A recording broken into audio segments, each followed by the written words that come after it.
adventure in the wild, vast reaches of space, missions of daring in the name of interplanetary justice. Travel into the future with Buzz Corry, Commander-in-Chief of the Space Patrol. Space Patrol is presented by Nestle's Ever-Ready Cocoa in the bright red can and those terrific Nestle's chocolate bars.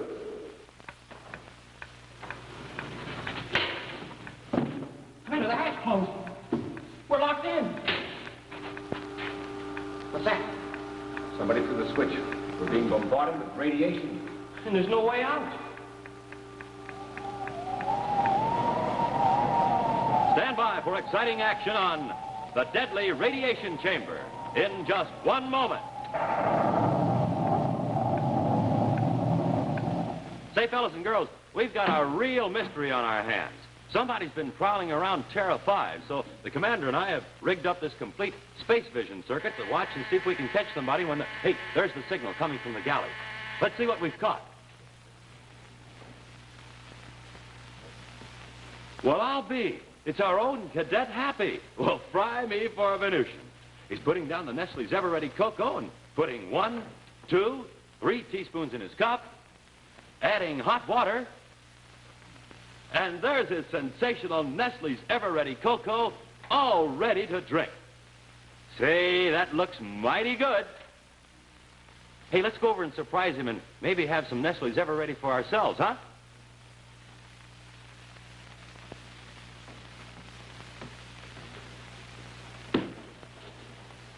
Well, I'll be a three-toed Martian. He's disappeared already. But he left some hot water, so I think I'll have a cup of Nestle's Cocoa, too, huh? Ah, this is it, Space Patrollers. Nestle's Cocoa. It gives you a real energy boost and treats you to that delicious chocolate flavor snack time as well as meal time. Let me tell you, here at Space Patrol headquarters, Nestle's Cocoa is on the menu every single day. Commander Corry insists on it because Nestle's Cocoa is just packed to the brim with energy-boosting ingredients. Rich whole milk and power-giving sugar are already in it. You know, Mom and Dad have a hot drink to start the day, so why don't you? Why don't you ask Mom to get you some Nestle's Ever-Ready in the big red can? And say, have you sent for your sensational Nettie Nestle Space Jet? Well, don't miss out. You listen closely because after the first part of today's adventure, I'll give you the whole scoop on how to get one of these terrific all-plastic flying jets for your very own.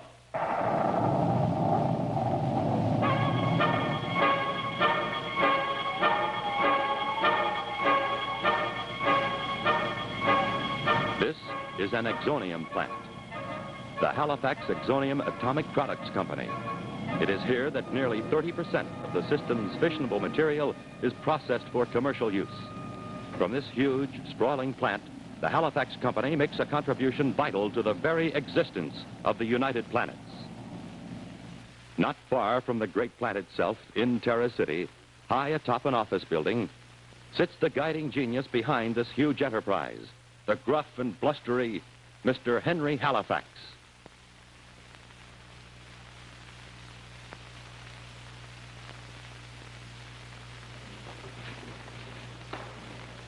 Mr. Tyler, state your business and be quick about it. I'm a busy man. Well, what do you want? You're wasting my time. Speak up, speak up. Maybe this will answer your question, Mr. Halifax. What's the meaning of this? Shut up and turn around. Why, you... Turn around!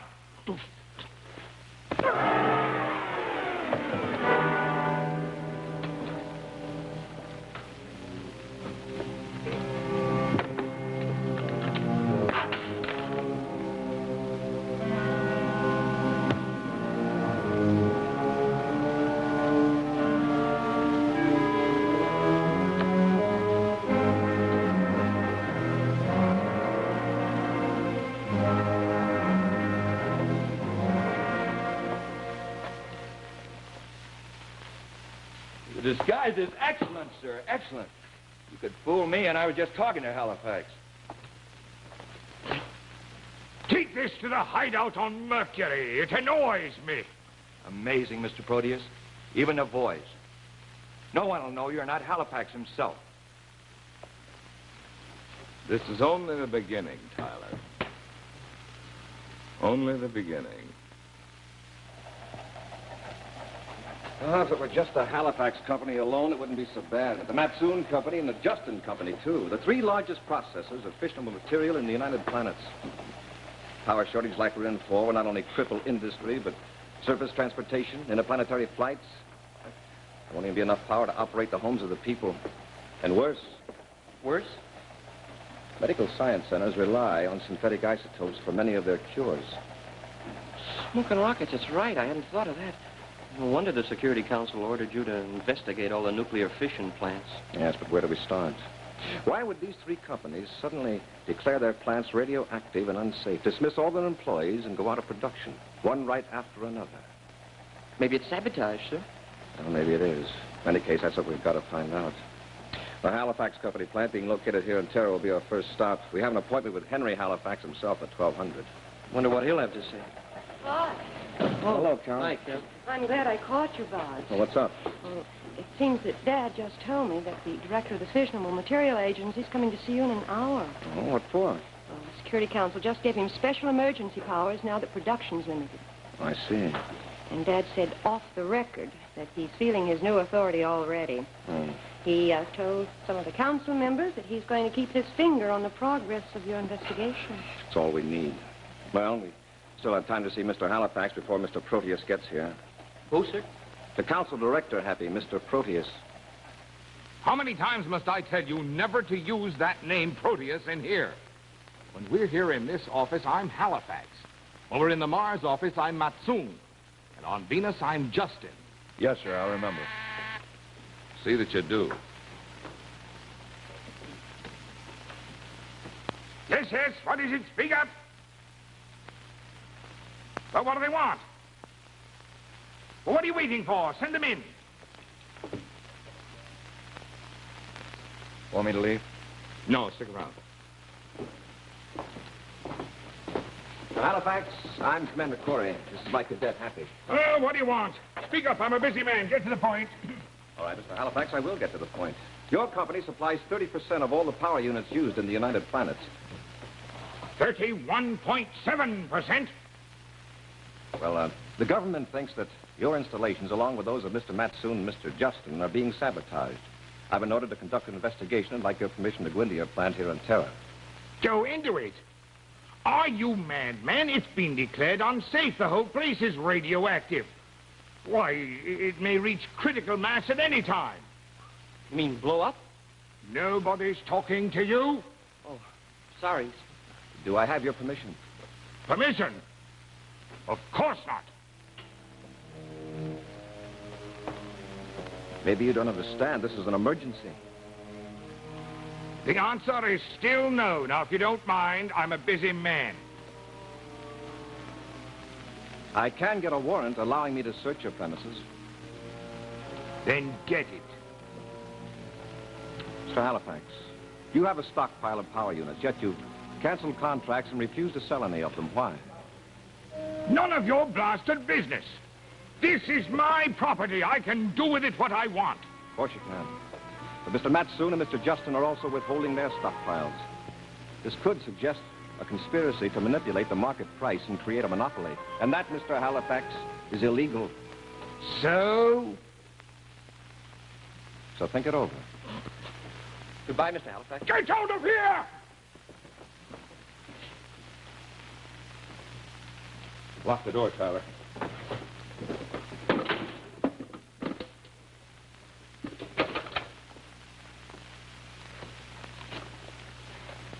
Maybe you ought to let Corry go into the plant. Like he said, he can get a warrant. I need the time it'll take him to get that warrant. Time, Mr. Proteus? What for? Corry is smart, and he's dangerous. It won't take him long to figure out just how we made this plant radioactive. Then he'll soon discover the same trick was used at the Matsoon and Justin plants. Yeah, I see what you mean. If he found out that we'd stop production on purpose, he might be able to make that monopoly charge stick. We'd be out of business before we get started. Exactly.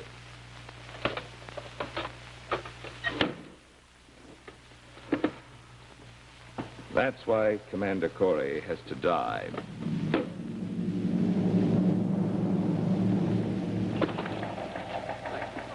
Did you get the warrant, Happy? Oh, yes, sir. It'll be ready in a few minutes. You can pick it up after your meeting with Mr. Proteus. He's late. Proteus. Proteus. Well, I heard that name before. There was a mythical sea god named Proteus, Happy. He had the strange ability to change his appearance whenever he wanted to. Sure, I remember now. Yeah, Proteus could look like anything he wanted to. You speaking about me, young man? Oh, no, sir. We were talking about a mythical sea god. Sounded very interesting, this ability to change one's appearance. I'll have to try it sometime. Mr. Proteus, I'm Commander Corry. Oh. This is Miss Carlisle and my cadet, Happy. How do you do? Very glad to know you. I'm sorry I'm late, Commander. I was held up in an important meeting. That's quite all right. Now, Commander, as you know, we're facing a serious situation. Yes, I know. We must act as fast as we can if we can avert a disaster. We're starting our investigation at once, Mr. Proteus. Oh, excellent, Commander. Well, I know we can count on you. I merely stopped by today because I wanted to assure you that you will have the complete cooperation of my counsel in not interfering in any way with your investigation. Thank you. The only thing I want in return is that you keep me informed of your progress so I can assure the council members that everything possible is being done. Oh, certainly, Mr. Proteus. In fact, I can tell you right now that we're going over to the Halifax plant in a few minutes and see if we can find out about this mysterious radioactivity. Oh, excellent, Commander. I can see you're on your toes. Well, I won't take up any more of your time. I'll be in touch with you. Right. Goodbye. Goodbye. Bye. Huh. Well, is that all there is? Well, that was painless. Yes, it was. Let's hope this Mr. Proteus doesn't turn out to be like your mythical sea god. You mean change into something else? Yes, into an ogre. If we don't learn what's wrong at the Halifax plant. That's right. My name's Tyler. I saw you at the Halifax office. Then you know why we're here. Sorry, I can't let you in. I don't want to contradict you, but we have that warrant. Warrant or no warrant, I can't let you in. I'm not authorized to. You are now. Not interested. Hey, what's the big idea? Oh! That wasn't very smart, Tyler. Maybe you'd like to do something about it. Come on, Hank. Yes?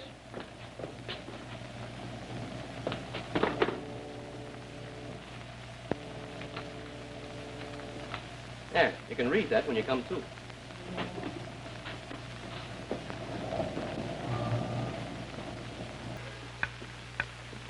The rockets, Commander, they were right.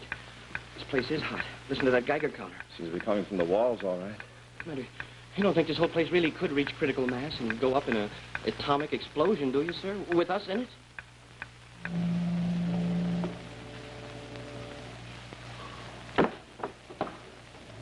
Mr. Proteus, I stalled them as long as I could, but they're inside the plant now.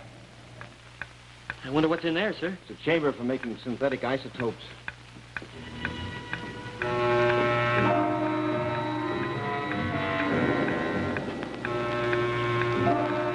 Must have closed down the plant before this was processed. Sure hate to be in here when they started bombarding it with radiation. Huh? Wait! The hatch closed! Commander, we're locked in. What's that? Somebody threw the switch. We're being bombarded with radiation. And there's no way out.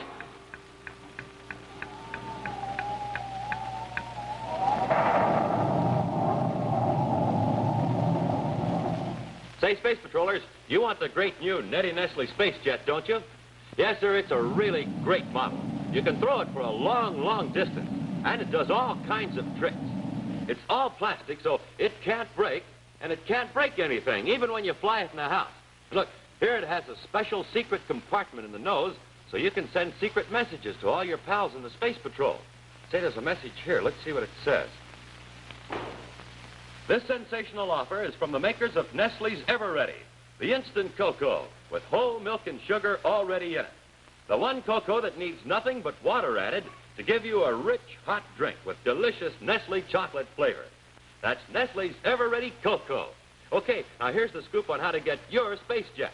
You send your name and address, along with 25 cents in coin, plus the lid from a can of Nestle's Ever-Ready Cocoa, or a tracing of the front of the Ever-Ready label to Nestle, Box 66, New York 46, New York. Now that's 25 cents in coin no stamps, please. Plus the Ever-Ready can lid or tracing of the front of the Ever-Ready label to Nestle, Box 66, New York 46, New York. And that's all there is to it. But this offer is good for a short time only, so don't be left out. Send for your space jet today.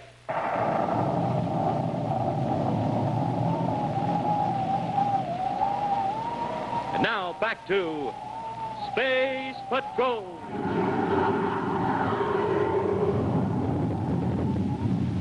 And make a note of the time. Between the hours of 1430 and 1700, all public utility power will be cut off. This is the first step in an all-out move to conserve power. Further emergency measures will be taken. Stay tuned for... I'm back, Dad. I was just listening to the emergency broadcast. Oh, yes, it's terrible. I just hope Buzz can find the answer before the whole system's paralyzed. Well, he's working on it already, Dad. He and Hap are at the Halifax plant right now. It's no use, Commander. We're locked in. Commander, look! The more those damper rods come out, the more radiation we're taking. How much can we take, Commander? How long can we last? Not very long, Happy, unless we can get out of here. That's impossible. Did you get him, Mr. Proteus? Yes, Tyler. They're both locked inside an isotope chamber. From now on, all we've got to do is wait. It's just a matter of time. There must be a way out of here. It's got to be. It's no use, Commander. I've been over every inch of this place, just like you have.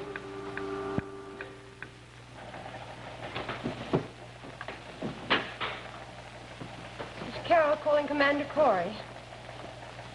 Buzz, this is Carol. Do you read me? Buzz, Happy, come in.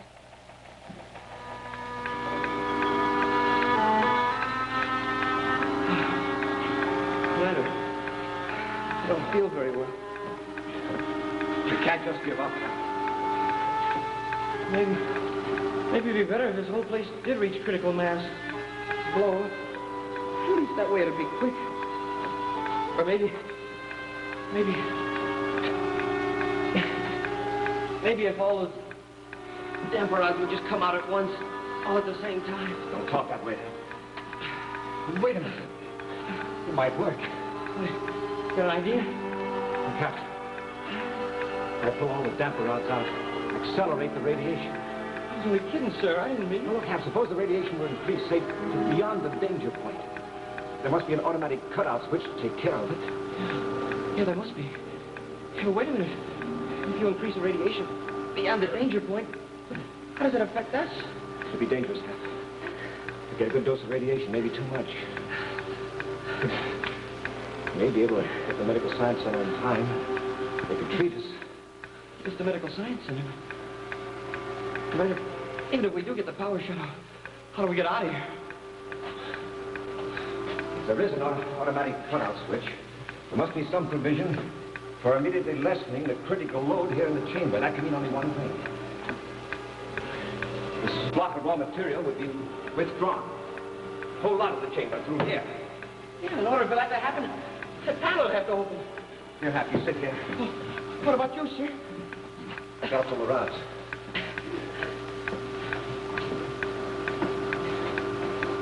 All set?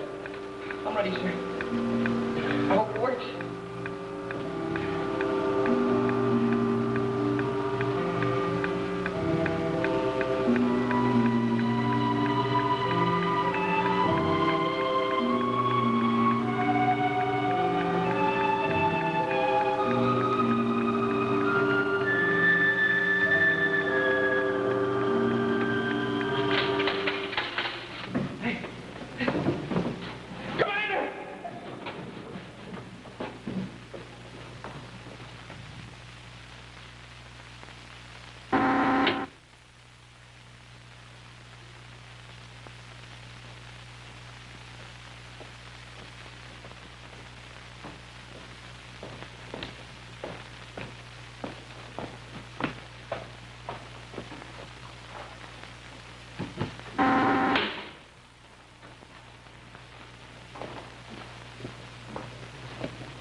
Hey, how'd you get here? So we'd like to know.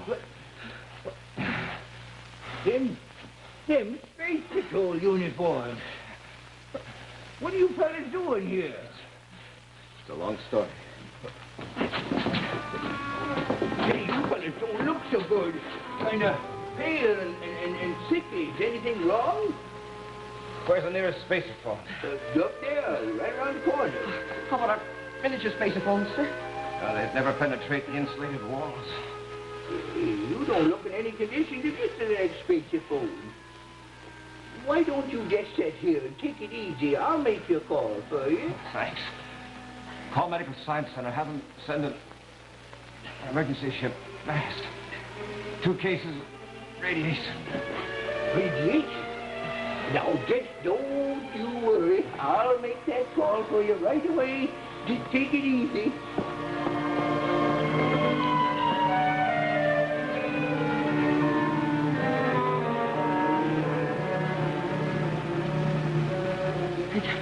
Commander, you don't think there'd be any chance that we could make it ourselves? No. In your ship, do you, sir? No, we'd black out before we got there.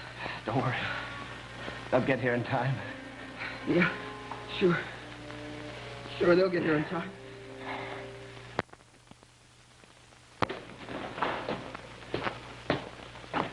You're all set now. I told them to burn their rockets if they had to, just to make sure they get here as quick as they could. Thanks, old Tyler. We appreciate it. Yeah, we sure do. I'll just sit down here and wait with you, if you don't mind.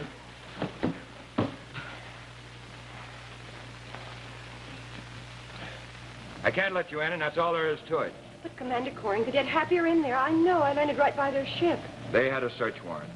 But they've been in there so long, and they don't answer my spaceophone calls. Look, I can't help that. You're not coming in, and that's final. All right.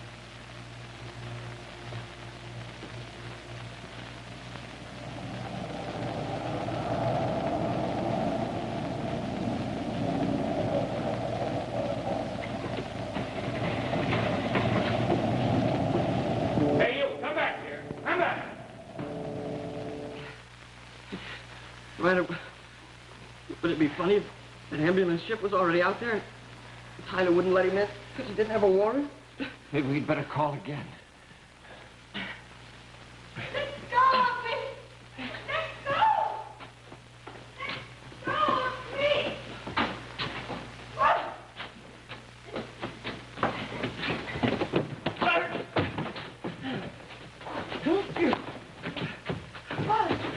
Happy, what's wrong? Nothing now. Now, if you can break a few speed records, get us to the Medical Science Center. You're hurt. What happened? Radiation. I'll get you back right away from Now, here. we better take Tyler and that Ben, the watchman, along for questioning. Commander, they're gone. Oh, we don't have time to look for them now. Here. Come on. You're right, Carol. We'll pick them up later. What are you doing? Now, don't be a fool, Tyler. It's got to look like an accident. What do you know about this? As I said before, I give the orders. Mr. Proteus, let this be a lesson to you, Tyler. Every time I give an order, obey it to the letter. You can never know when I'll be standing next to you. And neither can Corry.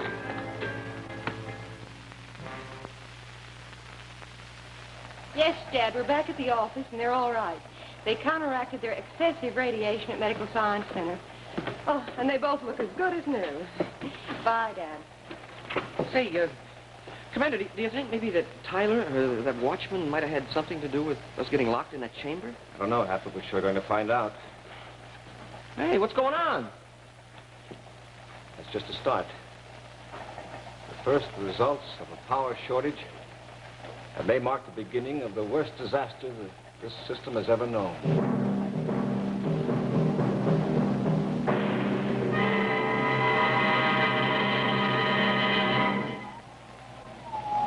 In just a moment, a preview of next week's exciting Space Patrol adventure, which will be brought to you by Rice Checks and Wheat Checks in the red and white checkerboard packages.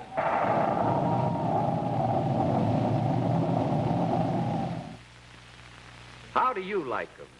How do Chex taste best to you? Some space patrollers eat wheat Chex and rice Chex with lots of good milk. Maybe you like milk and sugar to make your Chex extra sweet. I like my Chex with milk and sugar and fresh fruit. No matter how you fix them up, Chex are tops. The best cereals ever, not tops just one way, tops all three ways. Number one, Chex are tops for taste. Triple toasted and make them crisp and crunchy and super tasty. Number two, Chex are tops for size, made in that modern bite-size design, a size just right for a perfect bite. Number three, Chex are tops for get up and go. A good breakfast with Chex gives you plenty of real get up and go energy. So get yourself some Chex, wheat Chex or rice Chex in the red and white checkerboard packages. The cereals that are tops three ways. The only cereals with a Space Patrol trading card free in every package. And now a scene from next week's exciting adventure, The Plot in the Atomic Plant.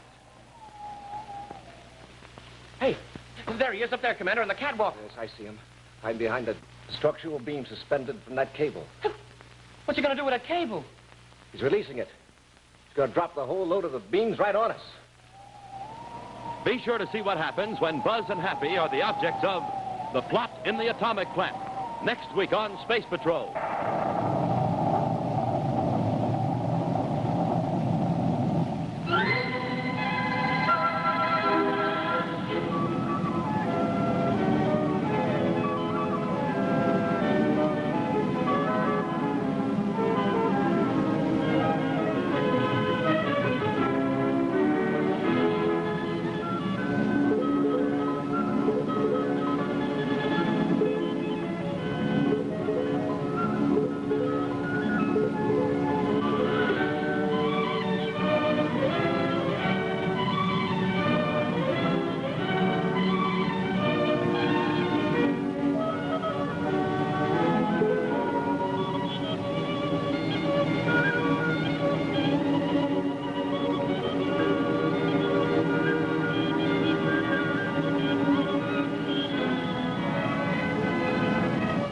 Space Patrol was brought to you by Nestle's Ever Ready, the instant cocoa, and famous Nestle's chocolate bars.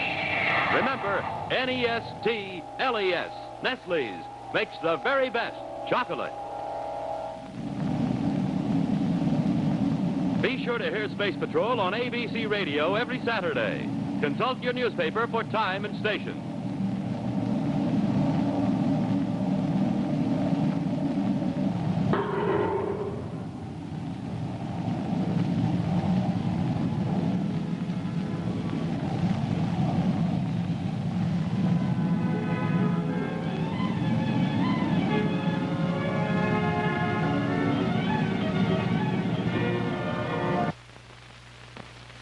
Ozzie and Harriet star on ABC television.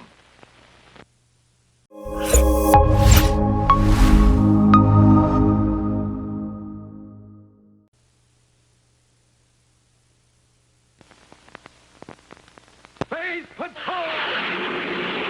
High adventure in the wild, vast reaches of space. Missions of daring in the name of interplanetary justice. Travel into the future with Buzz Corry, Commander-in-Chief of the Space Patrol. Brought to you by the Checkerboard Super Cereals, Wheat Chex, Rice Chex, and Good Hot Ralston. Stand by for exciting action on The Plot in the Atomic Plant in just one moment.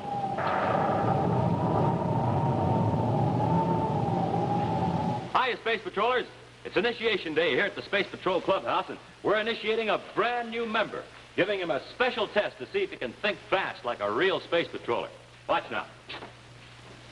Joey, I know you like Rice Chex a lot, but can you give the boys and girls out there a reason why they don't like Rice Chex? I mean, without saying a single solitary word. Box tops? Top? I get it. Tops for taste. Rice Chex is tops for taste. He's right. Rice Chex is delicious triple toasted shredded rice. Really good. Really tops. Let's see if Joey can give you another reason why you'll like Rice Chex. Without saying a word. Tops again. tops for size. And hey, wait till you try it. Look, Rice Chex is bite-sized. Yes, sir, delicious golden bite-sized biscuits you'll love. Rice Chex is tops for get up and go, too. A nourishing breakfast with Rice Chex, and that's you, springing into action, just like the Commander. And here he is to tell you more. I'm having my Rice Chex right now. Bet you like it as much as I do. For a whole wheat treat, try bite-sized wheat Chex. Mighty good. In the red and white checkerboard packages, with the picture of Commander Corry or Cadet Happy on the outside, and the free trading cards on the inside.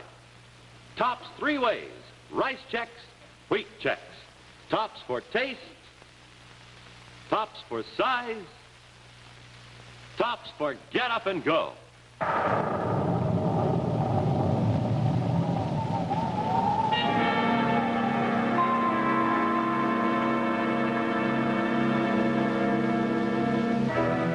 A strange hush has descended over Terra, capital of the United Planets. No spaceships blast off from the interplanetary spaceport.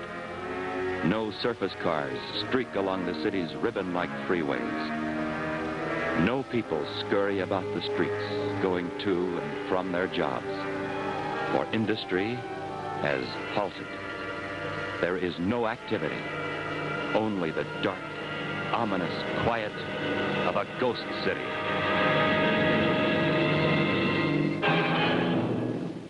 But Terra is not a ghost city. Within its boundaries, there are ships and surface cars and industry and people. People who remain in their homes, waiting and hoping and praying that the impending disaster will not become reality. To a 20th century civilization whose very existence depends upon the power of atomic energy, a sudden acute shortage of that power will surely result in a disaster as destructive as the devastation of a total war. In his central office at Space Patrol headquarters on Terra, Buzz Corry sits with his Cadet Happy, listening to the official broadcast of the latest emergency measures taken to offset the power shortage crisis. Sitting idle just beyond the outskirts of Terra City is the huge, sprawling Halifax Atomic Products plant. Closed down by its owner, Mr. Halifax, due to radioactive contamination, the plant nearly became the scene of tragedy when Buzz and Happy were trapped in an isotope chamber. While conducting an investigation to determine the cause of contamination in the plant, they encountered 2 men. One, Mr. Proteus, who, like the mythical sea god of the same name, is capable of changing his appearance and character whenever he wishes. To Buzz Corry, Mr. Proteus is known only as the director of a government agency concerned with the allocation of the precious atomic power units still available. A master of deception, Mr. Proteus now appears as Ben, an old watchman. The other man, Tyler, is his assistant, the only person alive who knows the true character of the chameleon-like Mr. Proteus. It's amazing, Mr. Proteus. As many times as I've seen you in your various disguises. I didn't know that you were Ben, the old watchman. Nor did Corry, and that's what's important. Now he must be put out of the way permanently. He's too dangerous. How are we going to do that without tipping our hand? Like our first attempt, it must appear accidental. And like our first attempt, it will happen here in the Halifax plant while he's conducting his investigation. After what happened, what makes you think he'll come back here? Well, he'll come back all right. As soon as he begins to ask himself a few questions. Why? Why was that old watchman Ben allowed to remain inside the plant when everyone else was dismissed because of excessive radiation? That's a good question, Commander, especially since we know that the place is hot. You know, I'll bet he knows a lot more about our getting locked in that isotope chamber than he's letting on. I bet Tyler does, too, if he could only prove it. It'd be kind of hard to prove anything against old Ben. After all, he did try to help us. He called Medical Science Center for an ambulance ship, even if it was late in getting there.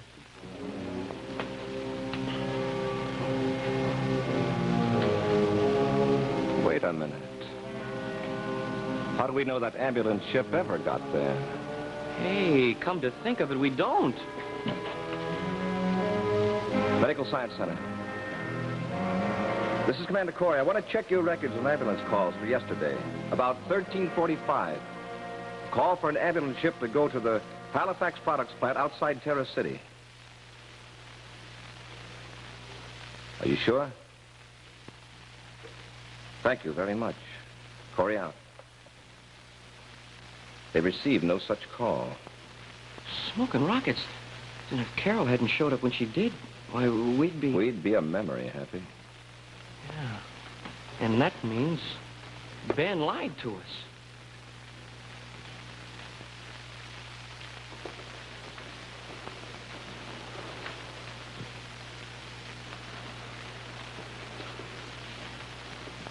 They'll think that's just some mark left there by the crew that was constructing the new building when the plant closed down.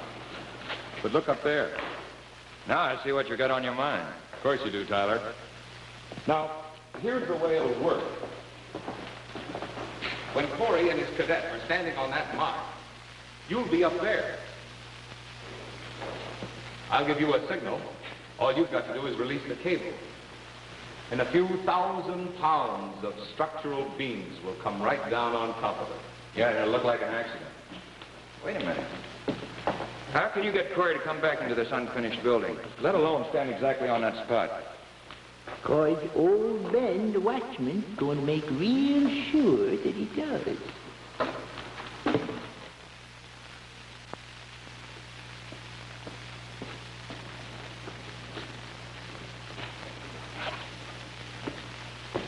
Nobody around, Commander. It's kind of funny. The last time we tried to get in here, Mr. Halifax's right-hand man, Tyler, did his best to stop us. Maybe this time he wants us to go inside the plant.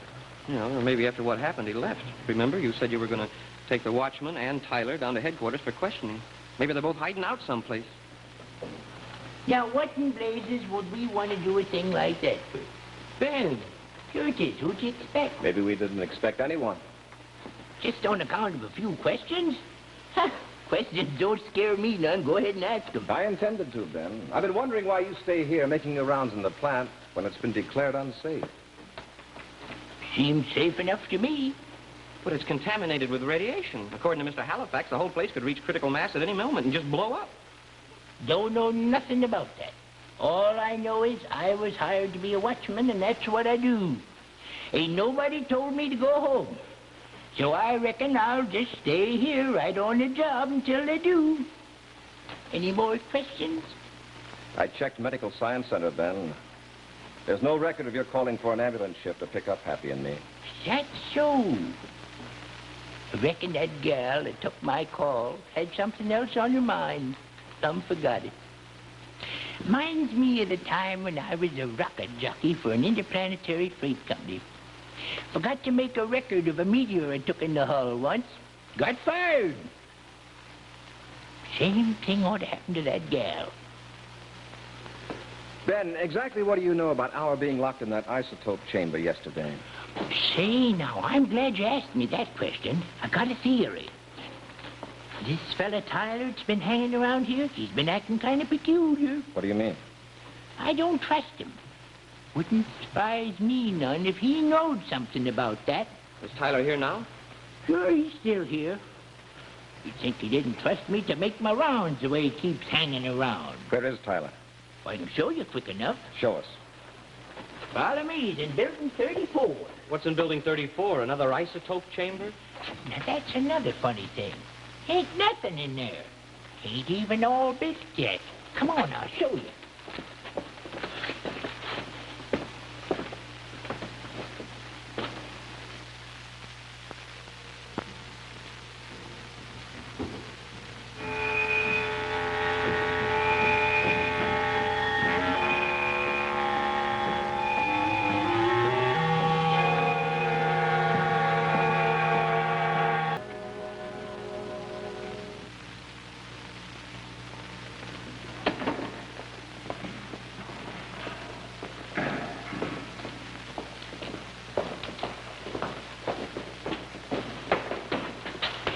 Hold it. What's the matter? I think it's our Tyler. Where? You two stay right here. I'll fetch him quick enough.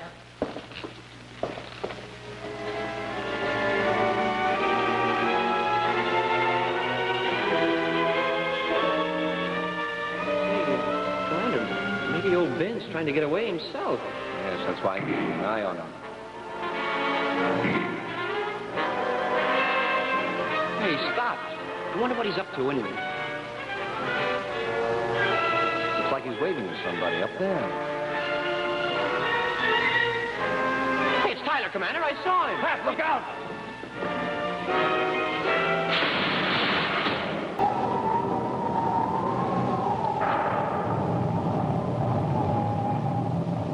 Do you know your test pilots? Who is this well-known flyer from St. Louis? Well, that's Phil Houghton, test pilot for one of the hottest jets in the sky today. And now, here's Phil Houghton himself to tell you all about his up-and-atom plane, the Voodoo. This is the famous twin-jet Air Force fighter, the Voodoo, XF-88A, developed by McDonnell Aircraft Corporation, St. Louis. And I'm Phil Houghton, the test pilot who flies it. Let me show you some more pictures of the Voodoo. Wingspan is 40 feet, length 55, weighs 10 tons. I can't tell you how fast it can travel. That's a military secret, but believe me, it's plenty fast. And there I am climbing out of the ship after a test flight, all set to head into the ready room. After seeing the Voodoo, I guess you know why I like my job. There's one thing about it, though. A test pilot has to stay in good condition, get lots of sleep, and eat good, healthy food. That's why I like rice checks and wheat checks for breakfast. They've got plenty of energy in them, and they really taste swell. I think you'll like them, too. No other cereal, puffed or flaked, contains so much nourishment in such concentrated, bite-sized form. Rice checks, wheat checks. Make sure you keep yourself ready for action the way America's top test pilots, Phil Houghton, Bob Love, Tony LaVere do. Eat wheat checks or rice checks every day. The cereals that are tops 3 ways. Tops for taste, for size, and for real action. That's checks, wheat, or rice. Remember, they're tops with America's top pilots.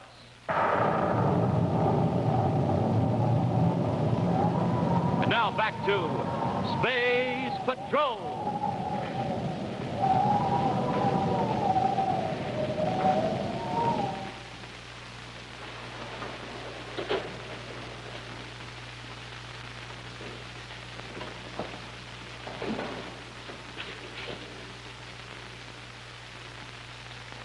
Here they come, Corry.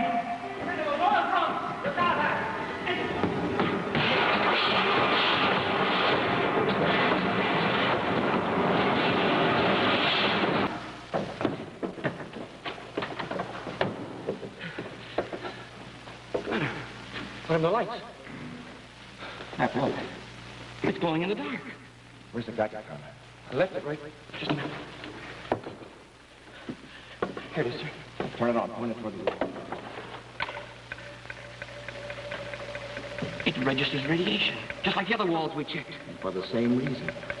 You mean the only reason everybody thought this plant was hot was because of fluorescent paint on the walls? Exactly. There's enough fluorescent paint on the hands of a watch to get a substantial reaction from a Geiger counter. Sure there is. I've tried that myself. These walls are just as harmless. Hey, you were right all along. Somebody's trying to corner the market on atomic power plants. And Ben and Tyler are in on it. We've got to get our hands on at least one of them to find out who's behind this.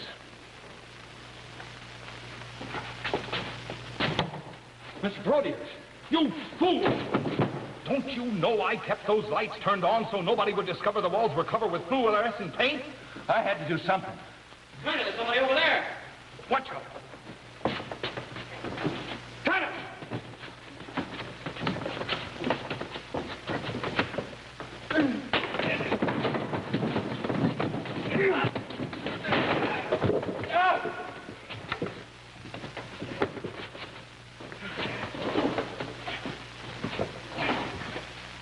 Couldn't find Ben, Commander. I know he was with Tyler, though. Take care of Ben later. Right now, I want some answers. Who's behind this, Tyler? Is it Halifax? I don't know. Don't lie to me. I want his name, and you're going to give it to me. All right, I'll tell you. His name? Commander, somebody shot him. People can talk to me. Ben. I'll try to find him. Take care of Tyler. Right, sir.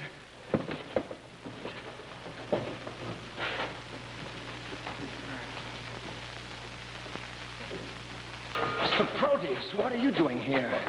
Commander Corry. Oh, my head. What happened to you? An old man with a mustache. He slugged me. Oh, that would be Ben. But what are you doing here in the first place? Well, I was looking for you. I have some new information I thought you should know about. New information? Yes. We just got word at Council headquarters that Halifax is willing to sell some of his stockpile of atomic power units. But for a ridiculous figure, right? Well, his price is high. But I think we should accept it, Commander. You're well aware of the situation we face. Yes, and I'm aware of a few other things, too. What do you mean? We won't have to knuckle down to Mr. Halifax. I can soon prove that this whole thing is a premeditated plan to create a monopoly. Are you sure? Positive. As soon as I get the brainograph from Tyler, I'll know who's behind this. Oh, then you don't know for sure as yet. Just a matter of time. Commander! Over here, Hap. Say, Tyler. Mr. Proteus, what are you doing? What about Tyler? Oh, he's in pretty bad shape, Commander. When Ben shot him, he sure didn't want him to get up again. He took a full charge. Let's get him medical science center fast. Without him, we may never know the name of the man we're after. Come on. Just a minute, Commander. I'll go with you.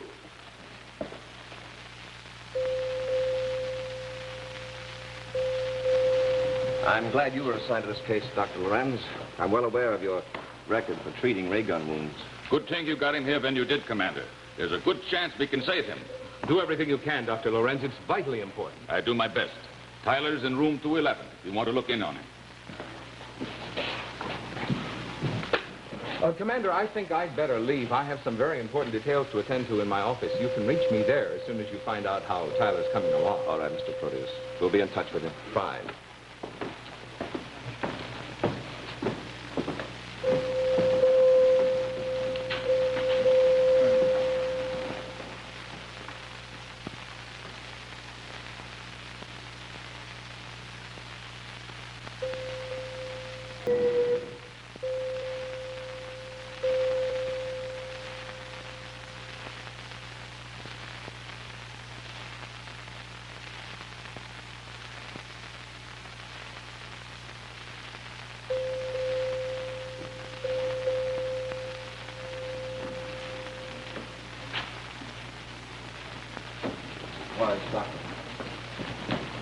It'll probably take several hours, Commander. We'll leave you alone then, Doctor. Let us know as soon as possible. Certainly, Commander. Doctor, the security of the entire United Planets may depend on your saving Tyler's life. It's in your hands.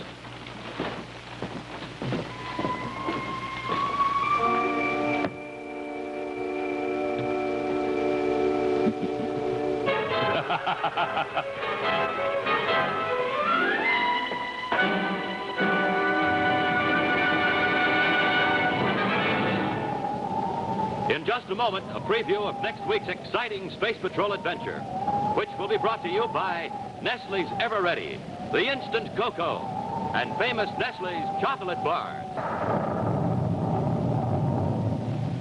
Stand by to blast off.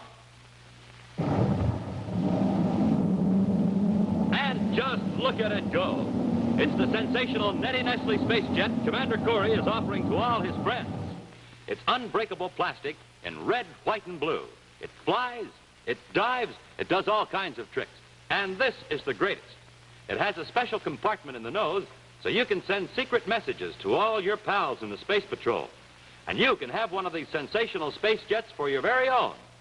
Just send your name and address, along with 25 cents in coin, and the lid from a can of Nestle's Ever Ready, or a tracing of the front of the Ever Ready label to Nestle's, Box 66, New York 46, New York. It's easy to get your space jet because, naturally, you've got lots of Nestle's Ever Ready in your galley. Why, space patrollers wouldn't think of starting the day without a good hot cup of Nestle's Ever Ready, rich with that delicious Nestle's chocolate flavor. So, hurry. Send for your sensational space jet today. Here's the address again. Nestle's, Box 66, New York 46, New York.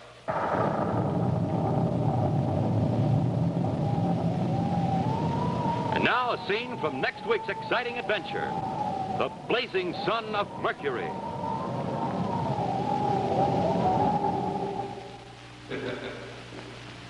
How do you like it, Corry? How long do you think you can last without water? 2 hours? 1 hour. How do you like the blazing sun of Mercury, hmm?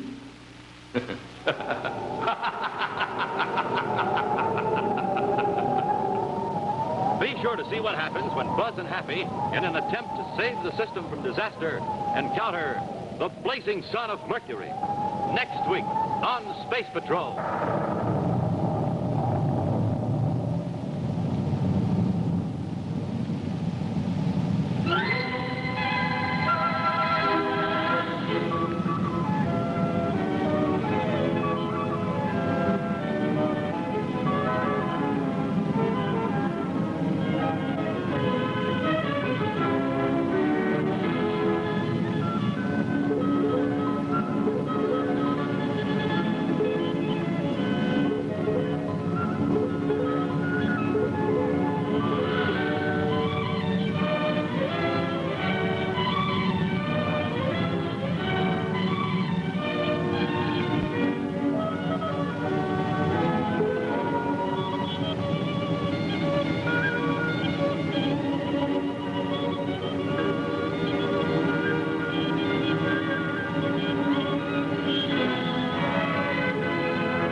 Space Patrol is brought to you today by the bite-sized cereals in the red and white checkerboard packages, Wheat Chex and Rice Chex. Be sure to hear Space Patrol on ABC. See, you asked for it on ABC television.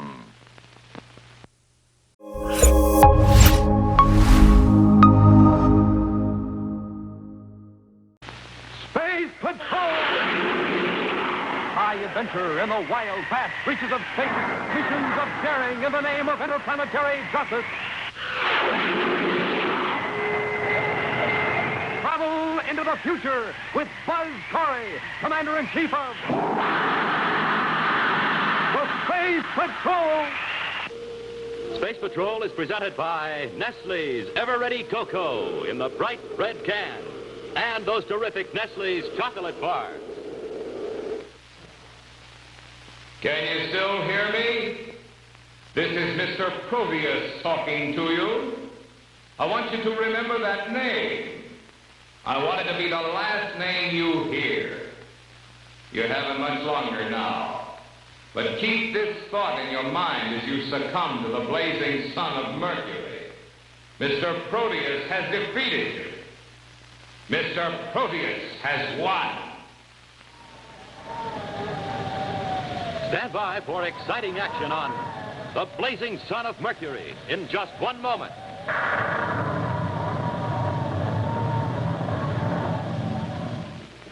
Hi, Space Patrollers. I've just been going over my field kit to check my supplies, but boy, I have trouble keeping one thing. That's Nestle's chocolate bars. I eat them up as fast as I get them. And Nestle's makes the very best chocolate you've ever tasted. It's so rich, so smooth, so creamy. And it comes 3 wonderful ways. Super milk chocolate in the red and white wrapper, the almond bar with the big blue letters with all those fresh toasted almonds, and Crunch in the red and blue wrapper. That crisp, crunchy mystery quality is something you won't find in any other candy. No, sir, it's a Nestle exclusive, and it's really out of this world. Well, got to get up a big batch of bars.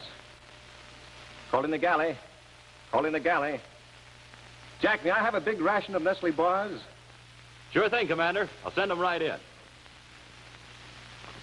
Fellas and girls, have you tried these wonderful Nestle's chocolate bars? Honestly, they're the greatest eating in the universe. Only Nestle's makes these 3 sensational kinds of bars, so you can pick your favorite. And only Nestle's makes Crunch, the bar everybody goes for. Crunch is really cosmic. Rich milk chocolate with a mystery kind of consistency that crunches when you bite into it. And it's crisp all the way through. So you'll be sure to ask Mom for Nestle's chocolate bar. Nestles. Nestle's makes the very best chocolate. And say, have you got your sensational jet? Today is your last chance. I'll tell you how to get your jet in just a few minutes.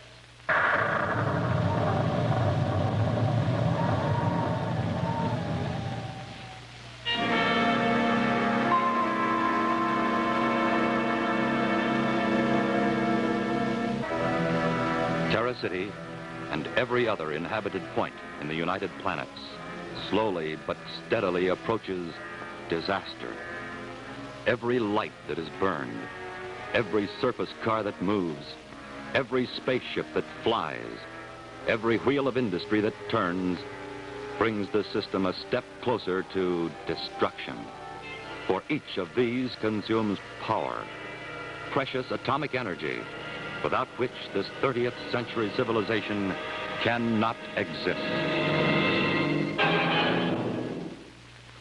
I want you to take a squad of your security guards and go over the Halifax plant with a fine-tooth comb. Right, sir. What'll I look for? An old watchman named Ben. He knows that place like the back of his hand. I'm sure he'll be hiding out there. Yes, sir. I'm on my way.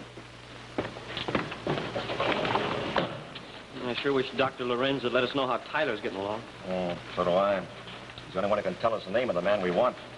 Maybe old Ben the watchman knows who's behind it, sir. We don't have Ben yet, but we do have Tyler. Commander Corry's office. This is Mr. Proteus. Is the commander there? What can I do for you, Mr. Proteus? Can you tell me anything about Tyler? Well, nothing yet. We haven't heard from Dr. Lorenz. He seems to be taking a long time. That was a bad ray gun wound he suffered. Yeah, I know, but supposing he doesn't recover, we'd better consider that offer Mr. Halifax made. You mean buy the Halifax Company stockpile of power units? Now, understand, I realize the price is unreasonable. Ridiculous is more like it. 1 million credits for each unit. And the normal market price is less than 1,000. But the situation's getting critical, Commander. It won't be long until those power units will be a bargain at twice the price if it means averting disaster. I'm sorry, Mr. Proteus. I have other plans for solving this problem. Oh, yes, of course you do, Commander. Well, anyway, the main reason I called you was to tell you that the owner of the Matsung Atomic Products Company is here on Terra. Matsung? Well, that's one of the other companies that shut down. Mr. Matsung's on his way to your office right now. He should be there any minute.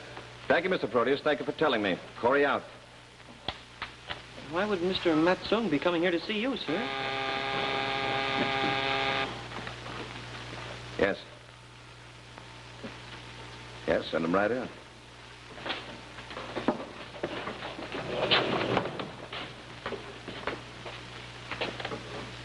Come in, Mr. Matsung. I'm Commander Corry. This is my cadet, Happy. How do you do, sir? I will get right to the point, Commander. Yes? You are wondering why I've made the long journey to Terra to speak to you and Mr. Proteus. Yes, as a matter of fact, I am. As you know, my company produces nearly 25% of the atomic power units which are used in the system. Yes. You are also aware that my processing plant has been condemned because of mysterious excessive radiation?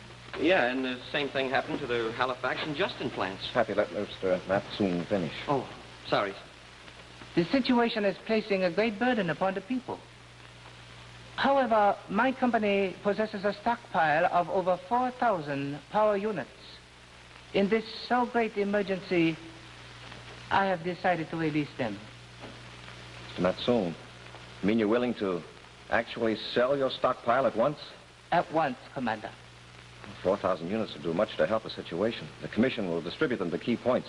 I can assure you you'll be paid the full market price for them. My price is 1 million credits for each unit. 1 million credits? That's no better than the offer Mr. Halifax made.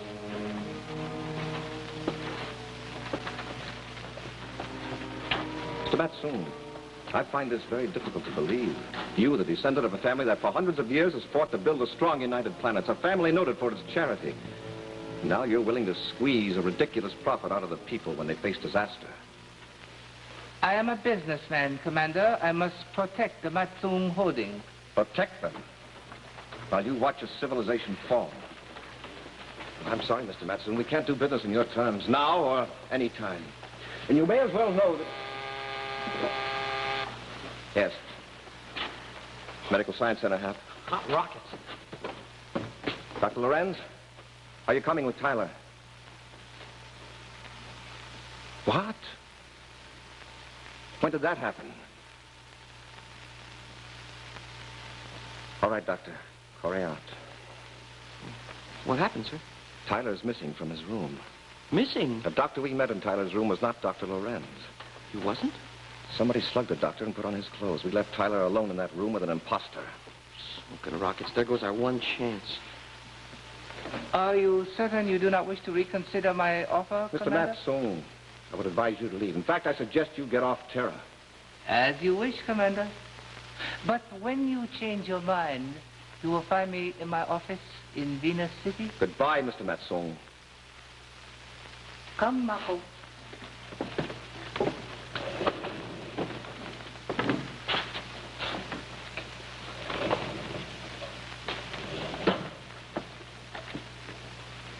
Commander, who do you think could have lifted Tyler out of Medical Science Center?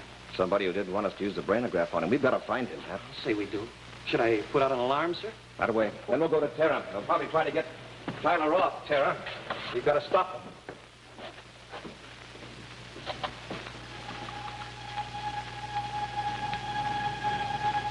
The interplanetary spaceport, normally the scene of great activity, has succumbed to the state of emergency that exists throughout the system. The hundreds of ships that here begin and end their long journeys through space now lie silently in their rocket chutes, victims of the all-out effort to conserve the atomic units that power them. And you think Matsung's visit will have the desired effect on Corry, Mr. Proteus? Of course. It'll eventually bring him to Venus, where I want him. He's already discovered that Tyler has disappeared, and of course there is no such person as Ben the Watchman. Suppose he should try to contact Halifax here on Terra. How can he? I have been impersonating Halifax, and I'm going to Venus. Here they come now, Mr. Proteus.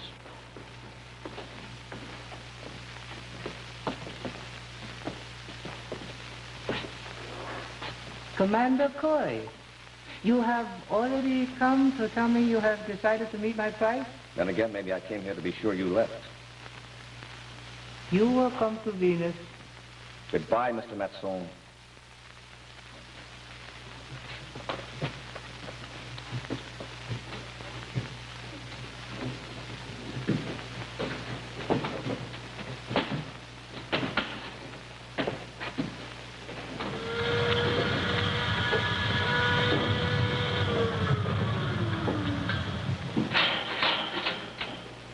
Commander, do you think this Matsung might be behind this whole deal? He could be, and so could Halifax. It just doesn't make sense. Both those men, and Justin, too, are fabulously successful. Why would they stoop to such a thing? You got me, sir.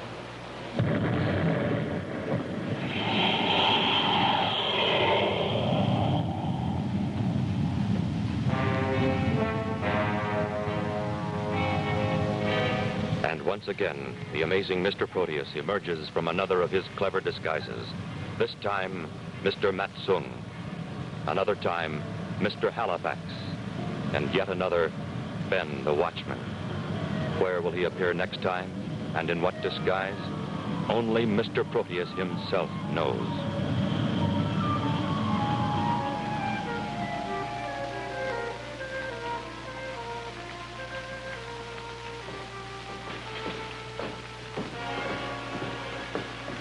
Medical Science Center, calling Commander Corry. Corry here, go ahead. A message from Dr. Lorenz, Commander. Tyler has been found. Found where?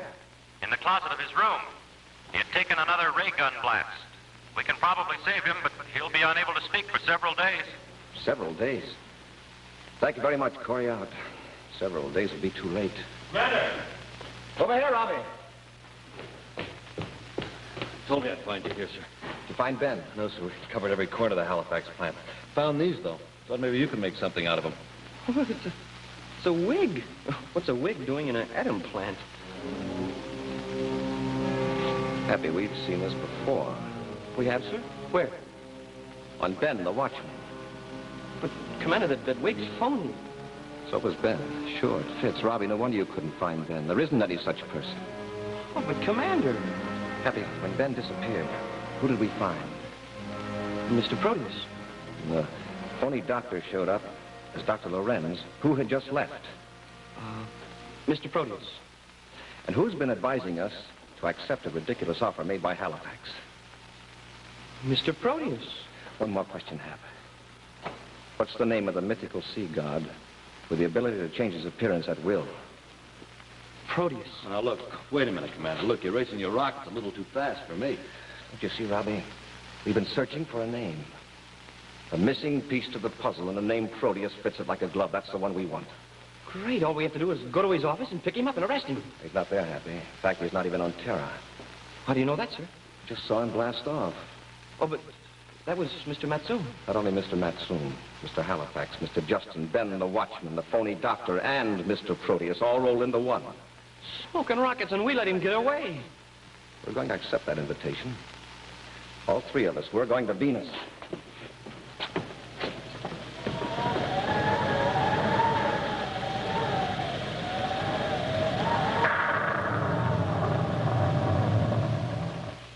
Stand by to blast off.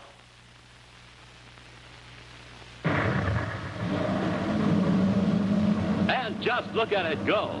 It's the sensational Nettie Nestle space jet Commander Corry is offering to all his friends. Now, fellas and girls, this is your last chance to get the space jet everybody's been sending for. Yes, after today, this offer will never be made again. And you've just got to get this great space jet. It's really out of this world. All unbreakable plastic in red, white, and blue. You can throw it long, long distances, make it loop, dive, and do lots of tricks. And it has a hidden compartment here in the nose, so you can send secret messages to all your pals. Now, you can have this space jet for your very own. Well, it's simple. Just send your name and address and 25 cents in coin, plus the lid from a can of Nestle's Ever-Ready, or the tracing of the front of the Ever-Ready label to Nestle, Box 66, New York 46, New York. And it's easy to get your space jet because, naturally, you've got lots of Nestle's Ever-Ready in your galley. Why, space patrollers wouldn't think of starting the day without a good hot cup of Nestle's, rich with that delicious Nestle chocolate flavor. Now, space patrollers, this is absolutely the last time we'll make this sensational offer. This is your last chance, so hurry. Don't be left out. You send your name and address, plus 25 cents in coin. No stamps, please. And the lid from a can of Nestle's Ever-Ready, or a tracing of the front of the Ever-Ready label to Nestle, Box 66, New York 46, New York. Do it today.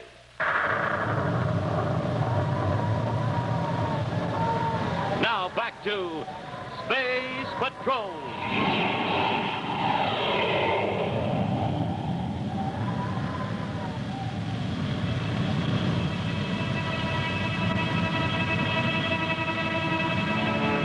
Fast Space Patrol battlecruiser Terra 5 speeds through space, carrying its 3 passengers quickly to their destination, Venus. And a few minutes later, Buzz, Happy, and Robbie are admitted to the private office of Mr. Matsoon.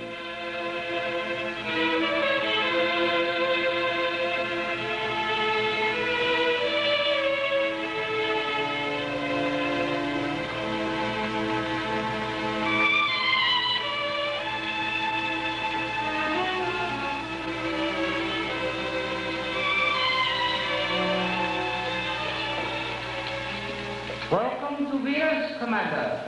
You arrived even sooner than I expected. I came here to see you, Mr. Matsoon, not to listen to your voice over a loudspeaker. Unfortunately, you did not come prepared to see me, Commander, obviously. You did not bring the money with which to purchase my power units. Maybe you'd better come out in the open so we can discuss this matter further. We have already discussed the matter. Until you bring the money in cash, I have nothing more to say. Come out in the open and show yourself. Commander, this isn't getting us anywhere. Maybe this will. I repeat, come out and show yourself, Mr. Proteus. Proteus. What? All right, come on, take it easy, Buster. You're more clever than I thought, Commander. I didn't expect you to discover me quite so soon. I arrest you in the name of the United Planets. I'm sorry, Commander, but it isn't quite that easy.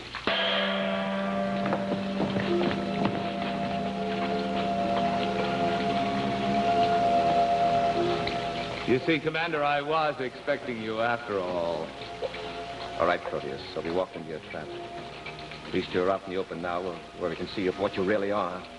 I hope it makes you very happy, Commander. After all, your last moments should be happy ones, don't you think? I'd be a lot happier if your face was just a little closer to my fist. What did you do with the 3 men you abducted? I presume you're referring to the real Halifax, Matsung, and Justin. Where are they? It's a funny thing that you should ask that, Commander. It just so happens that I'm going to take you to them now. Although, I doubt very much if you'll enjoy the trip. You see, for the 3 of you, it'll be one way. All right, men, bring them along. Hold on, take it easy. Watch it. Marco, you will bring Corry's ship. I want it out of sight so it doesn't arouse any curiosity after they disappear.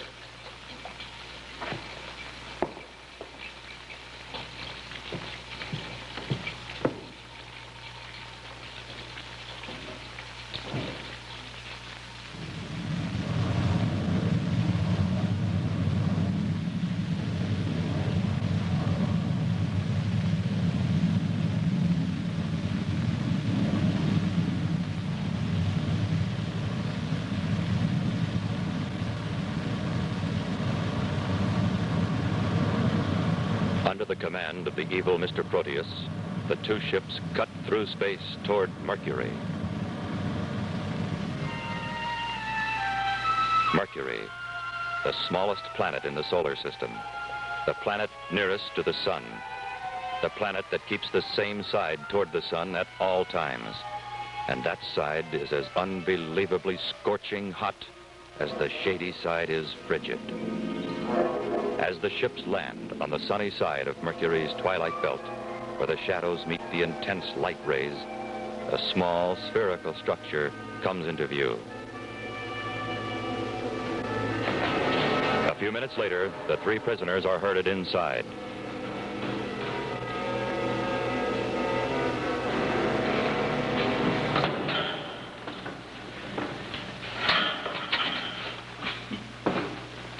Corry, do you know where you are?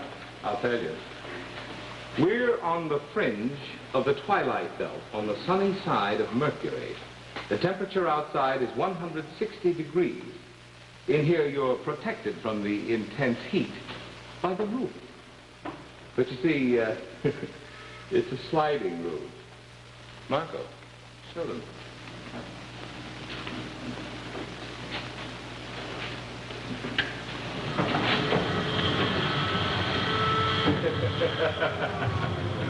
How do you like that, Corry? This is payment in full for your interference in my claim. How long do you think you can live, Corry? 160 degrees. How long without water? 2 hours, maybe? 1 hour? How do you like the blazing sun of Mercury, huh? Why don't you stick around? Why don't you get him off the ball? Enjoy yourself, Corry. I assure you I'm going to.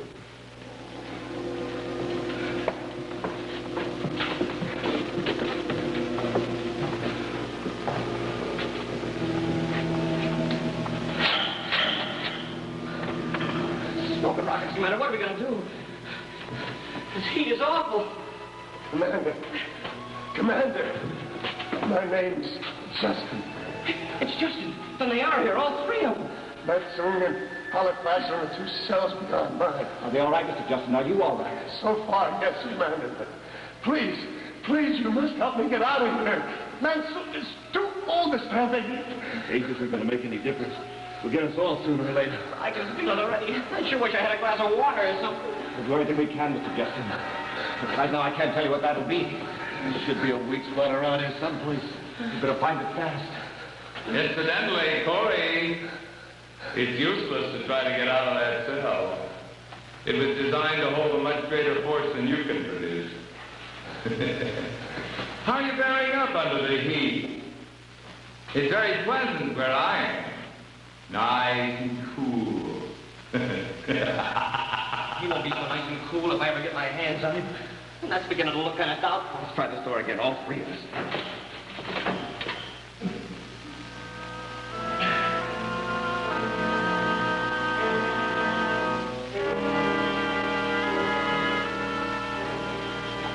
Come on. Commander! Commander, Justin's made it. Go on the other. It won't be long before we do it. Stop much more than 6 feet. It might work. What might work? Pick up your belts.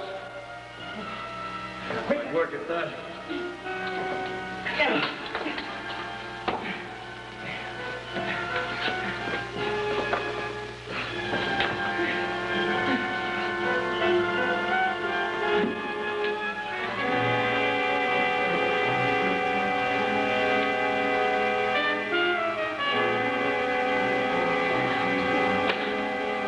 Keep trying, Commander. Keep trying.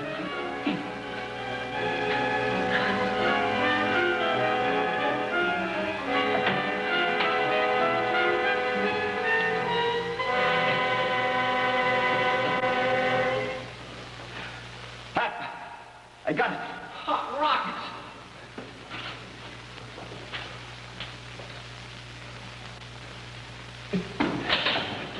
Hey!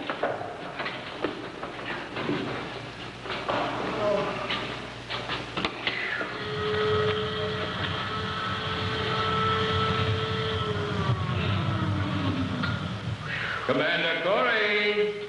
Proteus, he's been watching us. Can you still hear me, Commander? This is Mr. Proteus talking to you. I want you to remember that name, Commander. I want it to be the last name you hear. You have it much longer now. But keep this thought in your mind as you succumb to the blazing sun of Mercury. Mr. Proteus has defeated you. Mr. Proteus has won. A recording machine. Proteus is impersonating himself. Well, anyway, now it'll be a cinch to pick him up after we get back to Terra. I hope so, but he has a head start on us. If it's humanly possible, we're going to stop Proteus from becoming the richest man in history at the expense of the people of the United Planets. Robbie, release those 3 men. We're blasting off. Corry's finished by now. Corry and the others. There's no one to interfere. We're approaching Terra now, Mr. Proteus. From here on in, Marco, it'll be a cinch. Like taking candy from a baby.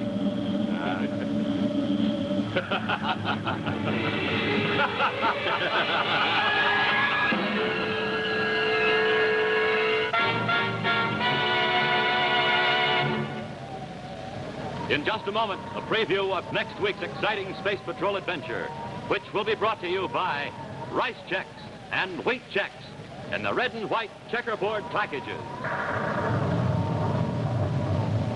You. Yes, gang, here's what Buzz Corry wants you to do. He wants you to reach up on the grocery shelf and take down a package of checks, rice or wheat. Tops for taste. Rice Checks is crisp, sunny, bright, shredded rice, oven toasted 3 times. Wheat Checks is tops for taste, too. Rich, golden brown, shredded whole wheat. Man, oh man, but it's good. Tops for size. You betcha. Checks are bite-sized, just the right size for a spoon. And hey, it's a bite that tastes real George. Tops for get up and go. For the kind of energy you need to be a whiz at baseball and other sports, just have yourself a nourishing breakfast with Checks. Get them today in the red and white checkerboard packages with Buzz Corry or Cadet Happy on the outside and the free Space Patrol trading cards on the inside. Tops 3 ways. For taste, for size, for get up and go. And now a scene from next week's exciting adventure. The Big Proteus Swindle. If we don't get back to Terra soon, Proteus will wreck the United Planets, and you 2 get off the ship. Off the ship? I thought we were blasting off, sir. We are. That is, if nothing happens when I press the starter switch. Yeah, but Commander, if we didn't get all those explosives, well, you and the ship might be blown up. Well, at least you 2 will be left to tell Terra about Proteus. Now get out of here. Be sure to see what happens when Buzz risks his own life to save Happy and Robbie in his attempt to stop the Big Proteus Swindle. Next week on Space Patrol.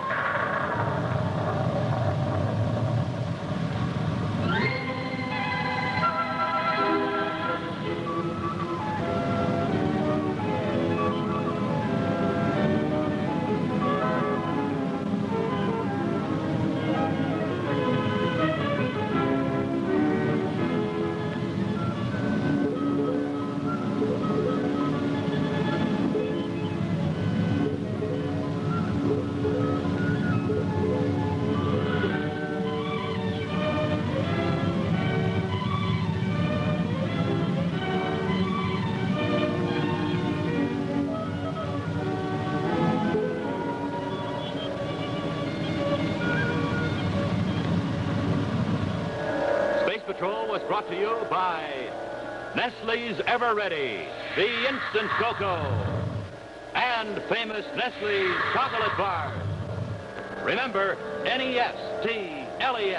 Nestle's makes the very best chocolate. Be sure to hear Space Patrol on ABC Radio every Saturday. Consult your newspaper for time and station.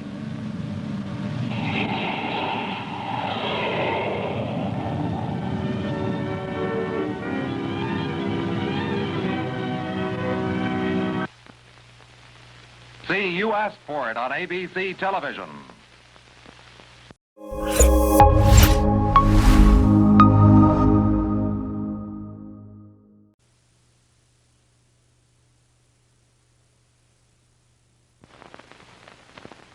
Space Patrol! High adventure in the wild, vast reaches of space. Missions of daring in the name of interplanetary justice. Travel into the future with Buzz Corry, Commander-in-Chief of the Space Patrol. Brought to you by the Checkerboard Super Cereals, Wheat Chex, Rice Chex, and Good Hot Ralston.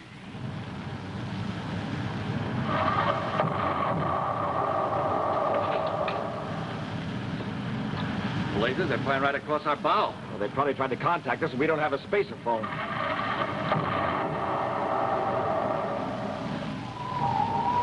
Stand by for exciting action on the Big Proteus Swindle in just one moment.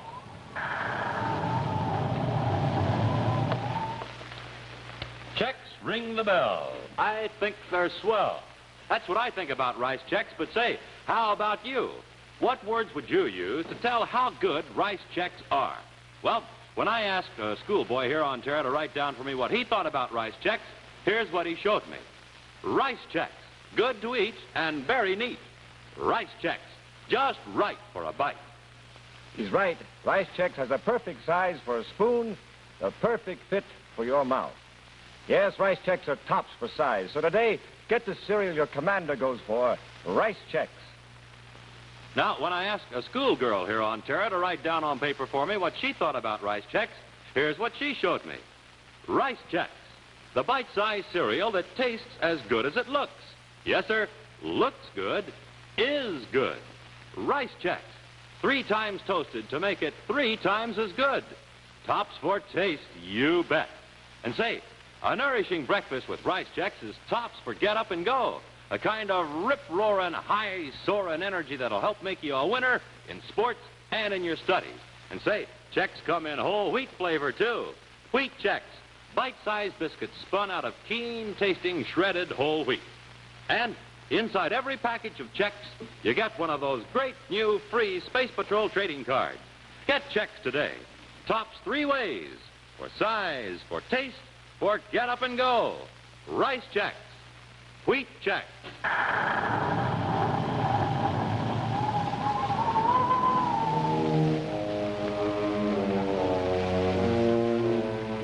Buzz Corry, Cadet Happy, and Major Robertson have escaped from their cell in the Mercury hideout of Proteus and are hurriedly freeing the other captives, Halifax, Matsung, and Justin, so they can blast off in pursuit of the evil Proteus. Meanwhile, aboard his own ship, headed for Terra, where he can put his ruthless plan of impersonation into effect, is the master of disguise himself, Mr. Proteus. Certain that he has succeeded in doing away with the 3 space patrolmen and the 3 industrialists whom he has been impersonating, he deftly applies a disguise. Trained fingers work rapidly to transform Mr. Proteus, the trusted director of the United Planets Fissionable Materials Council, into an exact duplicate of industrialist Henry Halifax. Marco, a trusted assistant, watches, greatly impressed with the amazing transformation that is taking place before his eyes. Then Marco has a sudden thought. Mr. Proteus, I know it's not very likely, but what if Corry and the others should escape from their cells? Marco, you underestimate me. No, sir, I only mean that we left Corry's ship there. If they should manage to escape, they'll try to beat us back to Terra. Certainly space a phone ahead and warn them. Exactly. But Marco, if they should, as you suggest, break out of their cells, let me assure you they'll never get any farther than Corry's ship.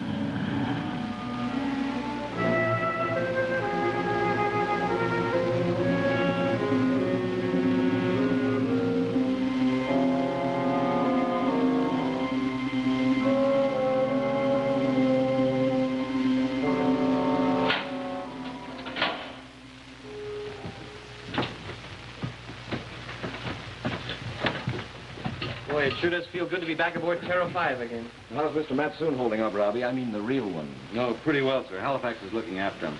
Justin's lying down, too. He'll be all right after a little rest away from that awful heat. You better call the Secretary General and tell him about Proteus. Smoking rockets, that's right. Well, they don't even know that Proteus is behind this whole deal. I'll make the call for you, sir. Go ahead.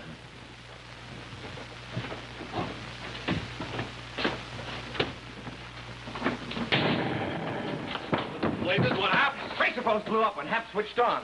Proteus. Yes, he thinks of everything. Happy! Oh. Happy, all right. Smoking rockets, I think so. Boy, that spacephone sure talked back to me. And I didn't even say anything to it. See what the damage is. I'll tell our passengers what the noise is all about. Yes, sir. Gee, Major, now we're really going to have to make tracks. Boy, oh, boy. That Proteus and his disguises. Would I like to get my hands on him? I'd change his appearance. Explosive charges in the spacephones. That's ingenious, Mr. Proteus. Yes, but you should see what's waiting for them if they should try to fire rockets. You wired their starter switch, too?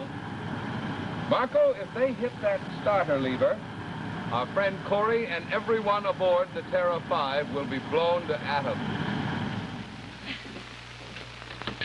Well, that's about all the damage there is, Major.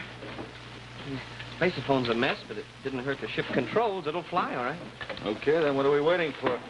Fire rocket, sir? Yep, fire rocket, sir. Happy, hold it! Huh? Get your hand off that starter switch. But, Commander, I was just going to blast off. I told him to fire rockets, sir. Anything wrong? Oh, I don't know, but what just happened a minute ago? Well, the spacephone blew up when I flicked the switch. What do you think might happen if you throw the starter switch? Well, the whole ship might blow up. Blow up? Smoking rockets, Commander, you don't think the starter switch is gimmick, too? I'm not sure, but we already know that Proteus is a man who doesn't leave anything to chance. Can you think any reason why he wouldn't rig the starter switch? It makes sense, all right. I'll take your word for it. You'd better go back to the engine room and go over every inch of it. I hope we find some explosives, too. You hope we do? Well, yes, sir. Then we can disconnect it. But, well, if we don't find any, we'll never be sure that we just didn't miss it, and I don't think my nerves could stand the suspense. We're approaching Terra now, Mr. Proteus. What's our first move? Well, first, as director of the Fissionable Materials Commission, I'll make a few spacephone calls to set the wheels in motion. With the special emergency powers the Security Council has granted me, it'll be no trouble to get an authorization to buy power units. Then, as Mr. Halifax, I will personally accept the money. You certainly are clever, Mr. Proteus. You should be Secretary General. Secretary General? Marco, after we receive the money for Halifax, to say nothing of the Matsoon and Justin companies, we'll be able to buy and sell 100 Secretaries General. The approach warning. We're ready to land on... Capital of the United Planet. The feeling of impending disaster is evident in the strange silence that has fallen over Terra City itself. At Buzz's central office at Space Patrol headquarters on Terra, Carol, daughter of the Secretary General, informs her father of a new situation that is developing. The report just came in, Dad. There must have been 2,000 or 3,000 people.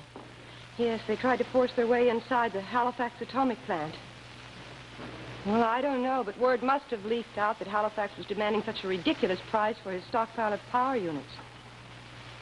Oh, no, Dad, Buzz isn't here. Neither is Hap or Robbie. Major Colwell's in charge till they get back. But, Dad, I'm worried. All these riots breaking out, and something might have happened to Buzz.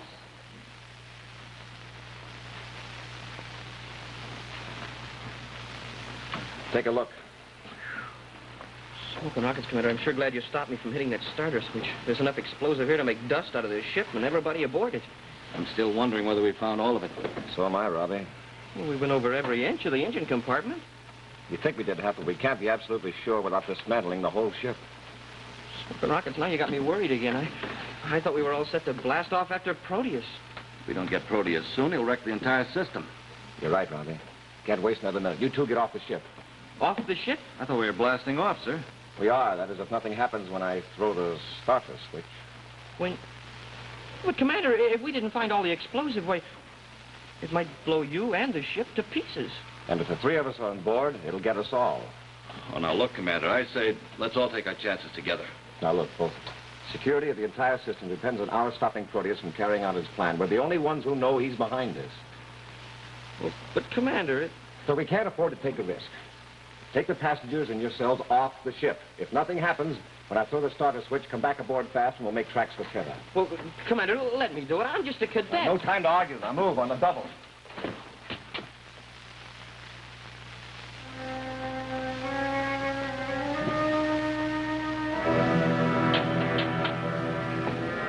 And a few minutes later, when he is sure the passengers have been removed from the ship, Buzz takes his place in the cockpit of the fast battle cruiser, fully aware that these could be his last moments. Fully aware that if they have failed to find all of the hidden explosive, his next move could result in a tremendous explosion that would reduce the ship to dust and mean the end of the Commander-in-Chief of the Space Patrol. Grimly, he places his hand on the starter lever.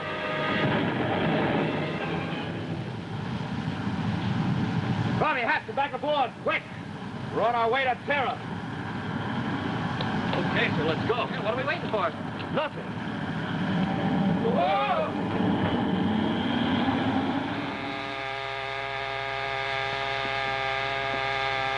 Commander Corry's office. Is that you, Miss Carlisle? This is Mr. Proteus. May I speak with Commander Corry, please? Well, he isn't here, Mr. Proteus, and I haven't heard from him. In fact, I was hoping you might know where he'd gone. No, I'm sorry he didn't tell me. But there's something much more urgent to concern ourselves with at the moment. The Security Council has authorized the purchase of the power units from the three companies. Those prices? We're faced with a very serious emergency, Miss Carlisle. We must act quickly.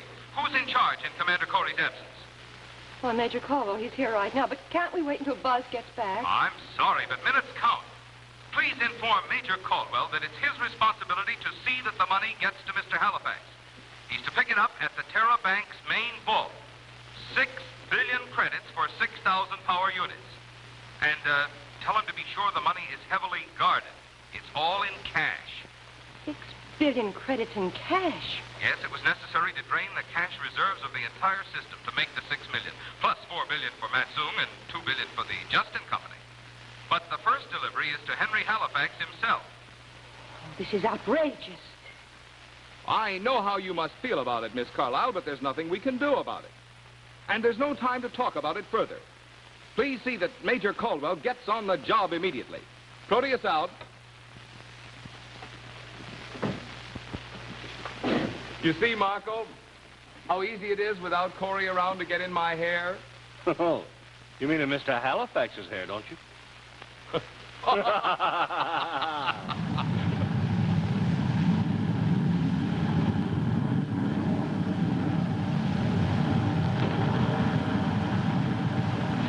How we doing? Open rockets. We just had a spaceable. We could call ahead and warn them about Proteus. If we hadn't got on the outer hull with our miniature spaceable, they wouldn't have enough range to do us any good. Yeah, Proteus has had time to get to Terra already. He's probably putting his plan into effect by now. Come in, and move lively. I'm a very busy man. Put the money here on the desk, men, and stand guard outside.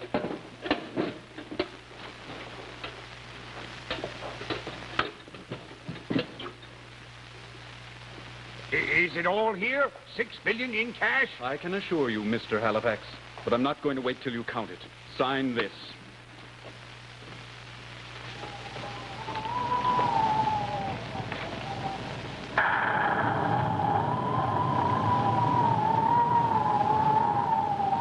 Hey, fellas and girls, you know who this is? He started flying at the age of 15, and now he's a well-known record-breaking aviator. This is Tony LaVere, test pilot on the Starfire. the famous jet plane assigned to the vital mission of defending our homeland. But let's watch Tony make a test flight right now. Okay, come in. Tony LeVere. Here's the Starfire, the Air Force Interceptor F-94C, designed by the Lockheed Aircraft Corporation, Burbank, California. Packing 48 rockets, the radar-controlled Starfire can take off, find the enemy, and attack day or night. Speed, more than 600 miles per hour. Hello, I'm Tony LeVere, test pilot of the Starfire. Now I'd like to show you how we make a quick stop on a short runway. Boy, it's sure a good feeling for a pilot to have that parachute pop out and slow down his plane like that. You know, good health is important to a test pilot, and I have to stay in top condition. I get lots of rest and eat plenty of good food. That's why I like a good cereal for breakfast, like Rice Chex or Wheat Chex. They have real energy and they taste swell. Why don't you try them? No other cereal, popped or flaked, contains so much nourishment in such concentrated bite-sized form. Rice Chex, Wheat Chex. Get some at your grocer's today. Make sure you keep yourself ready for action the way Tony LeVere, Bob Love, Phil Houghton, and lots of other famous test pilots do. Eat Rice Chex and Wheat Chex every morning. The cereals that are tops 3 ways. For taste, for size, for get up and go. That's Chex, rice or wheat. And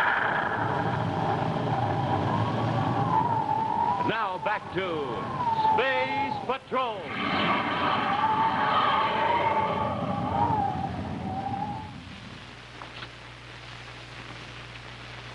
There you are.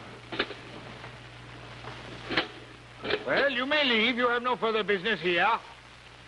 You must be very proud of yourself, you traitor. Get out of this office before I have you thrown out. Don't start anything you can't finish, Halifax. Take your filthy hands off me. I know my rights as a citizen. Your rights as a citizen. The word citizen and the name Halifax should never be mentioned in the same breath. Well,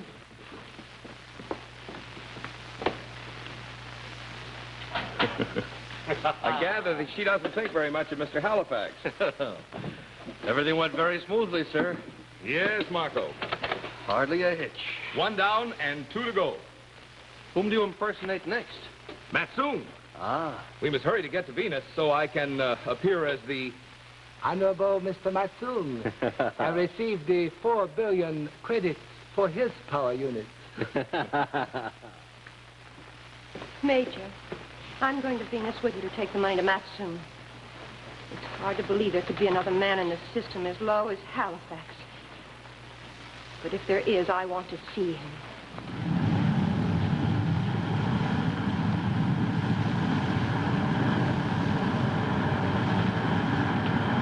Take over, Hal. Yes. Well, we may as well face it, Commander. We'll never get back to Terra in time to keep Proteus from getting the money from Halifax's power units. Yeah, and then he'll skip out, and the next thing we know, he'll pull up the Matsoon deal on Venus. Why didn't I think of that before? Think of what, sir? What's our position now, Hal? Well, we're still a long way from Terra, Commander. We just passed Venus a little while ago. Venus, I get it. You'll be waiting for him there at Matsoon's office. I'll bring the ship about.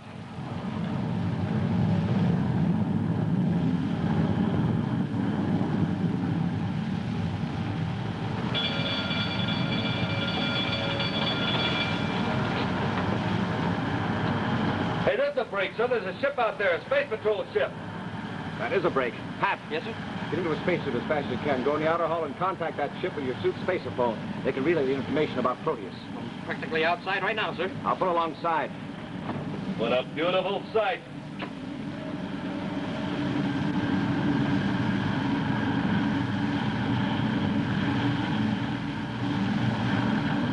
Major, there's no doubt about it. That is Commander Corry's ship. Calling Commander Corry aboard Terra 5. Come in, please. Buzz, this is Carol. Do you read me?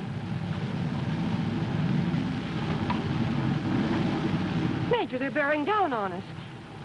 Buzz, this is Carol. Do you read me?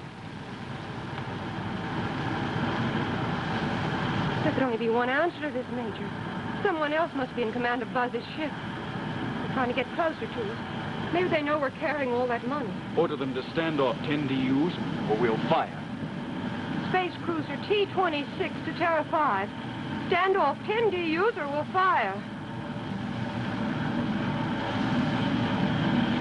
Major, they're still coming.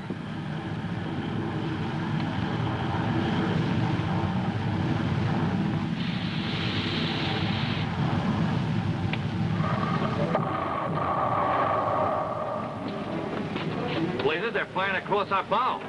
Probably trying to contact us, and we don't have a spacer phone. Happy, hurry up. I'm hurrying, sir.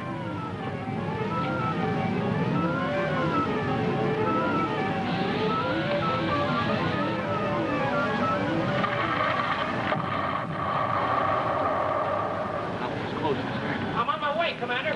No use asking for it. Better pull away a little bit so they won't think we're trying to attack them.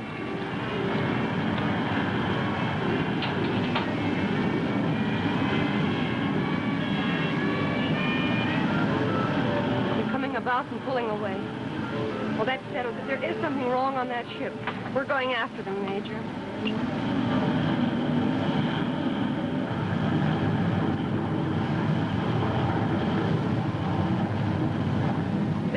I'm going to fire on target.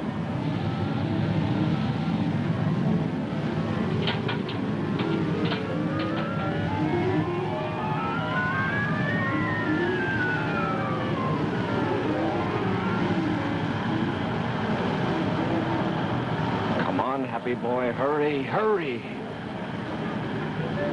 Well, here goes, and this time I won't miss. Terra 5 to Space Patrol Ship T-26. Cadet Happy speaking. Hold your fire. Happy, and I almost blew that ship up. I'm contacting you with a suit spacer phone from the outer hull. Our long-range equipment is out of order. Happy, this is Carol. Carol? What are you doing out here? I'm on my way to Venus with Major Caldwell to take the money to the Matsoon Company. Is Buzz all right? Sure. He and Major Robertson are aboard the ship. And boy, will they be glad to know it's you. We were headed for Matsoon's office on Venus, too. Now we can all go together.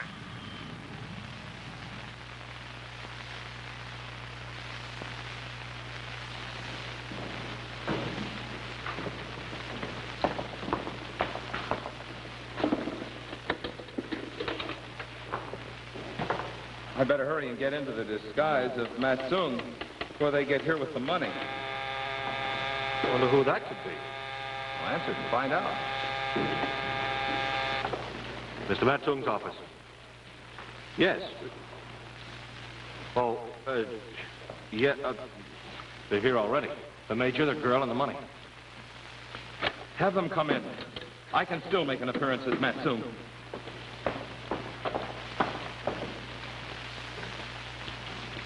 Mr. Matsoon says, have them come in.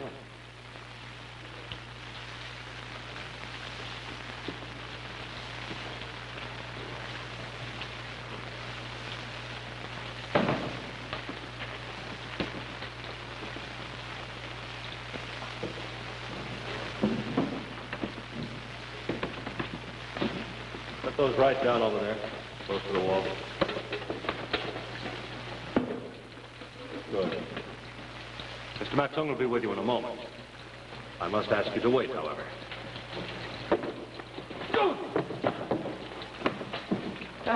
Who says we have to wait? Put that back on. Oh, yes, sir.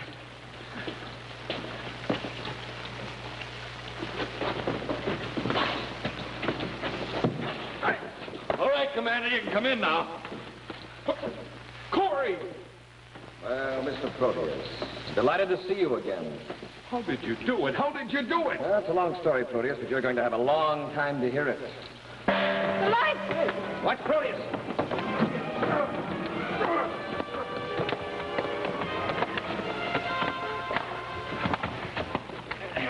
Commander, Proteus disappeared. Hap, hang on to this one. Got him, sir. We've got to get Proteus before he gets out of the building.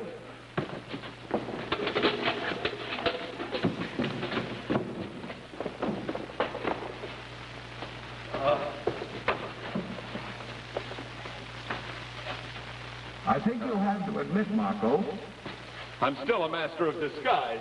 Mr. Proteus. Come, now's our chance. We'll get out the back way. And Marco, we still have all the Halifax money. I think we'll be able to get along on 6 billion credits, don't you?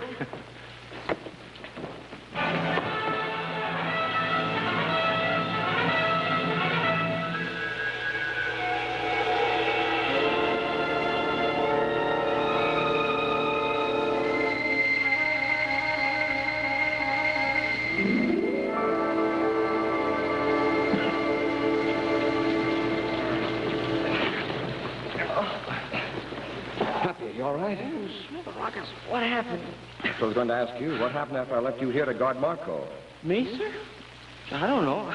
I don't remember anything after I got caught, right after the lights went out. After the lights went out? That means Proteus was here all the time. Yeah. I left Marco with him. Look, Commander, at least Proteus can't do any more damage. Now that the real Halifax, Matsung, and Justin are back at their business, they'll be able to produce all the power units the system needs. Yes, Robbie, that's one problem solved, but Proteus is still at large, and he has 6 billion credits that belong to the United Planets. Yeah, and he's not going to be very easy to find, either. I'll have to admit he's a master of disguise. Yeah. You know, that character could be standing right next to you, and you wouldn't even recognize him. Come on, Marco. Yes, Mr. Proteus. Say, wait for Mr. Matsung. Huh?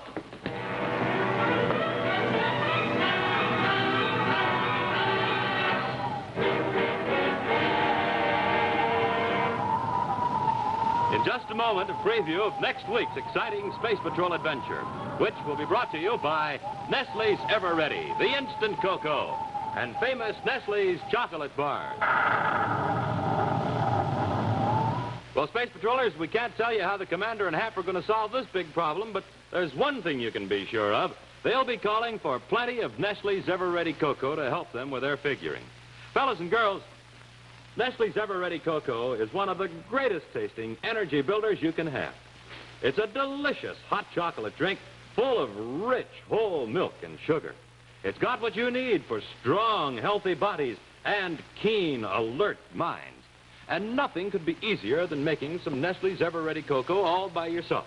All you do is put in 1, 2, 3 teaspoons in your cup, add hot water, and there you have it. Space Patrollers, Nestle's Ever Ready cocoa is the standard Space Patrol mealtime drink, and between meals, too. So be sure to ask Mom to bring home the big red and yellow can of Nestle's Ever Ready cocoa. Remember, Nestles. Nestle's makes the very best chocolate. now a scene from next week's exciting adventure, the escape of Mr. Proteus. I'm listening. And listen closely, Commander. Major Robertson is my prisoner. What's more, he's hidden where you'll never find him. Now, get this. If you ever want to see him alive, again, these are my terms. You'll guarantee safe passage out of this building and off Venus for Marco and me and the money. Well, speak up, Corry. Major Robertson's life depends on your answer. Be sure to see what happens when Buzz is faced with a decision which could cost Robbie his life when he tries to prevent the escape of Mr. Proteus. Next week on Space Patrol.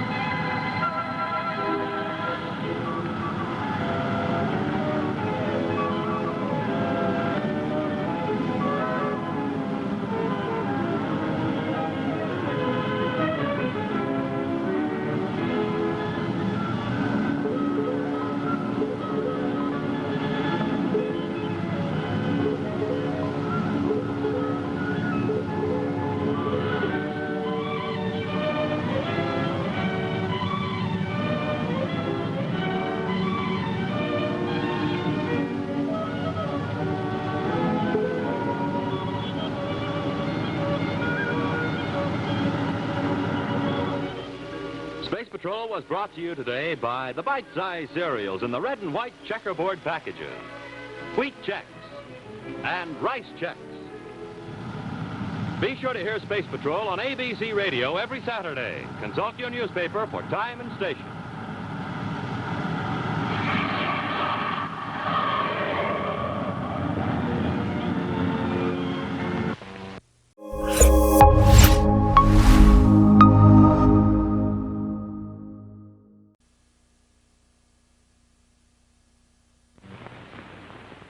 Space Patrol!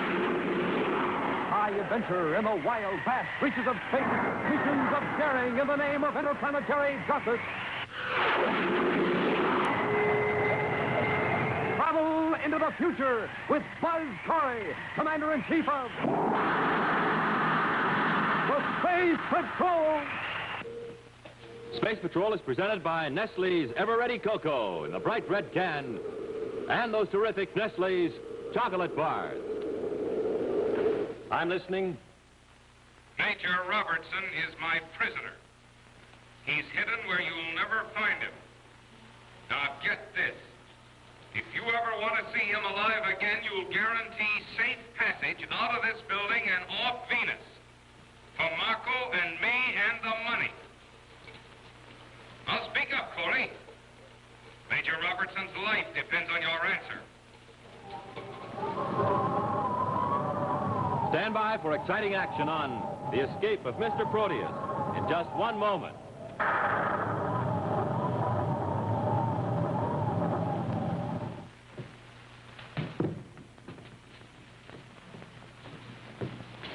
Oh, excuse me, Jack. I didn't know anybody was in here. Oh, it's okay, Hap. I'm just checking supplies. Smoking rockets. Oh, I just remembered. I got something to do. I'll see you later, Jack. Hey, wait a minute, Hap. What's eating you? Oh, nothing. I mean, are you missing any Nestle's chocolate bars? I mean, do you count everything? Well, I try, Hap, but it's kind of hard keeping count of these Nestle's bars because you and everybody else always help themselves. Well, jumping Jupiter, it's no wonder. There's just no chocolate bar in the whole universe with that great Nestle's chocolate flavor. And say, you know, it gives you a real boost. That Nestle's gives you a real boost in between meals. It's sort of an extra energy ration when you've been working real hard. Well, I gotta go now, Jack. I'll see you later. Hey, wait a minute, Hap. Haven't you forgotten something? I don't think so. Sure you have. You forgot your Nestle's bars. Here. Smoking rockets. How do you know what I came in here for? Hey! Space Patrollers, everybody goes for those delicious super chocolate Nestle's bars because, well, there's just no other chocolate that gives you such rich, smooth eating. Like this Nestle's milk chocolate bar. Just melts in your mouth. Or the almond bar. Smooth milk chocolate packed with crisp, freshly toasted almonds. And, of course, Nestle's Crunch. This is America's favorite. And Mom knows Nestle's chocolate bars are made with pure whole milk and sugar, so they give you plenty of pep. So whichever bar you like best, be sure you buy Nestle's. And remember... N-E-S-T-L-E-S. Nestle's makes the very best chocolate.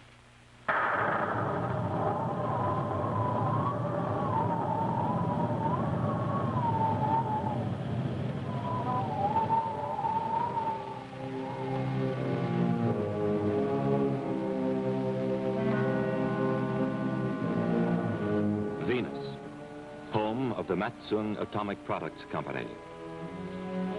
It is here that Buzz Corry has concentrated his forces in an effort to put to an end the big swindle perpetrated by Mr. Proteus, director of the United Planets Fissionable Materials Council.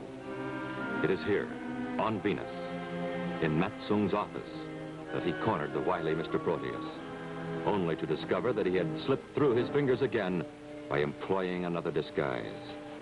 So adept and swift is the evil swindler at changing his appearance that he's managed to elude detection on Terra, Mercury, and Venus, and has escaped with 6 billion United Planets credits.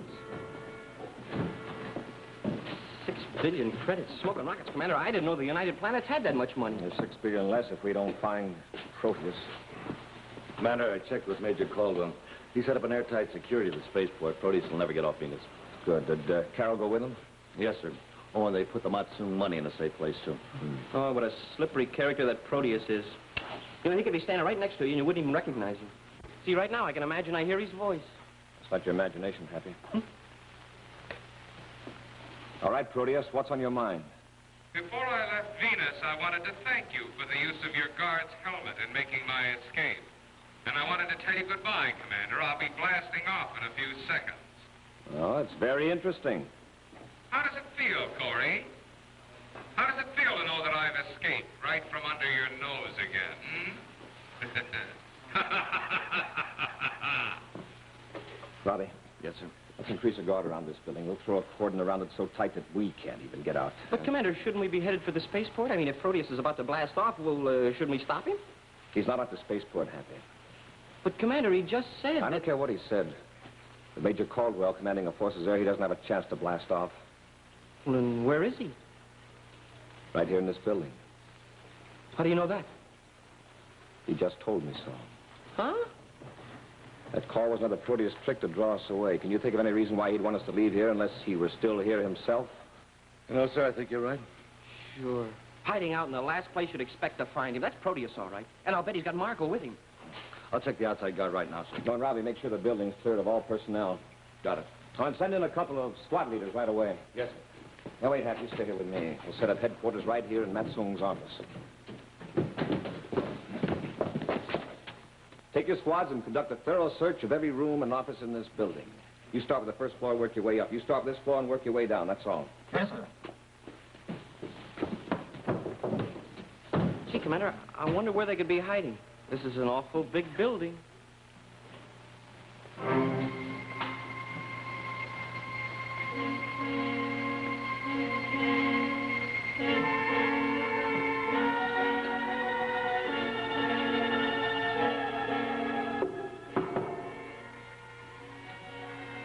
Mr. Proteus.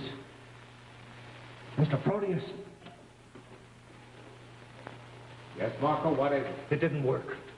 What do you mean it didn't work? I mean, Corry doesn't believe we're at the spaceport. They've doubled the security guard around the building. They've evacuated everybody who works here. It's going to be impossible to escape from this building. We're trapped. Marco, we're not trapped.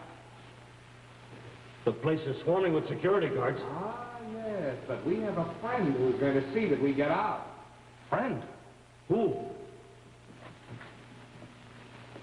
The chief maintenance engineer of this building. Oh, but Mr. Proteus. Ah, not Proteus. Gimpy, the maintenance engineer. The harmless old duffer who's going to get rid of Commander Corry. But first... Yes.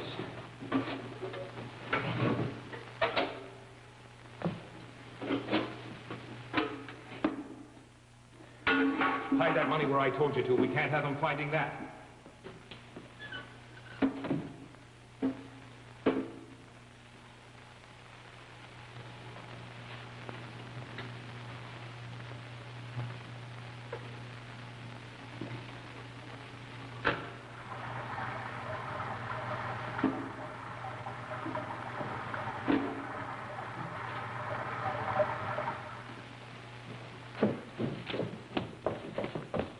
Every floor has been searched. All right, take your squad and work your way clear up to the top, and don't miss anything. Yes, sir. Well, thin air couldn't get through that cordon of guards out there. Is everyone out of the building? Yes, sir, all except one. Who's that? It's an old character. Calls himself Gimpy. Gimpy? Yeah, chief engineer of the building. Offers his services, says he knows the entire building. Well, figures he can help us out, so I told him he could stay. Building engineer. How was he dressed? Dressed? Coveralls, cap. Where is he now? Outside, sir. Good, have him come in. Yes, sir. All right, come in, young fella.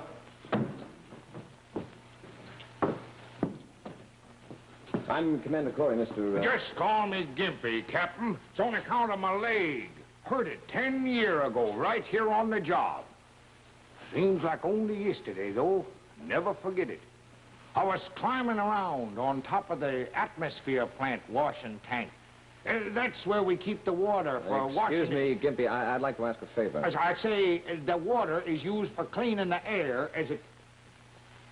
Favor? Well, sure, Captain. Commander. Commander, anything I can do. Do you have any more work clothes like those you're wearing? Like these? Ain't very clean, are they?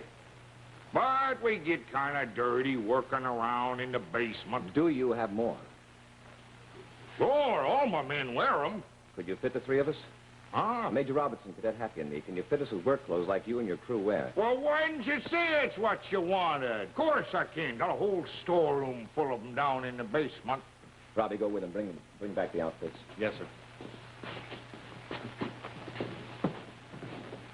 Commander, what are you going to do with those outfits? To try to beat Proteus at his own game of disguise. We can move around the building easier if you look like part of the maintenance crew. Maybe we can get closer to Proteus and his friend Marco.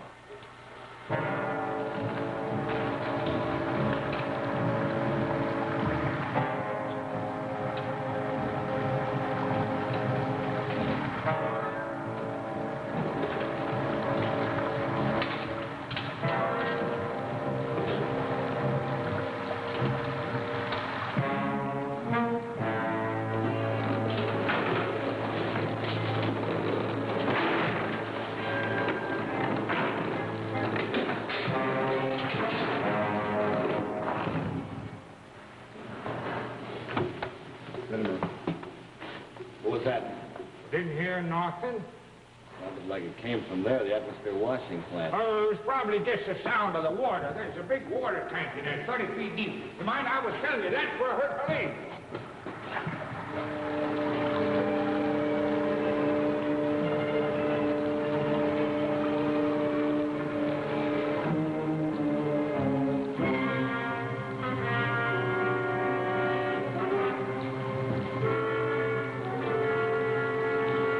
Like I said, there ain't nobody in here.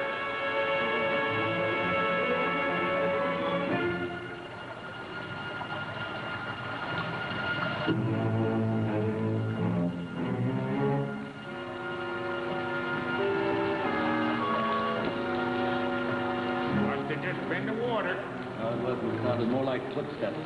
Now, how could it be steps when there ain't nobody to make them? Must be an answer somewhere. Good work, Michael. Let's drag him into the storeroom.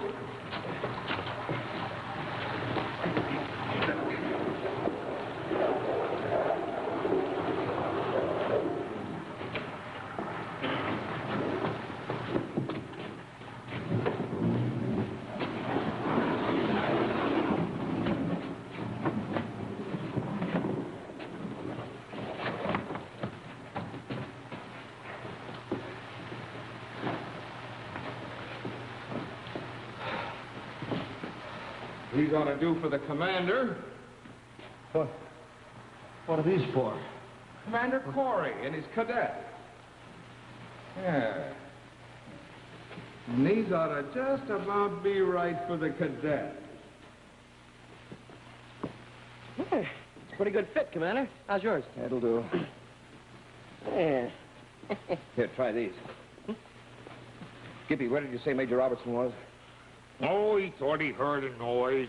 Took off down the corridor. Said I should come back here with the clothes. Told me to get right back there, though. Maybe I could show him the layout down there.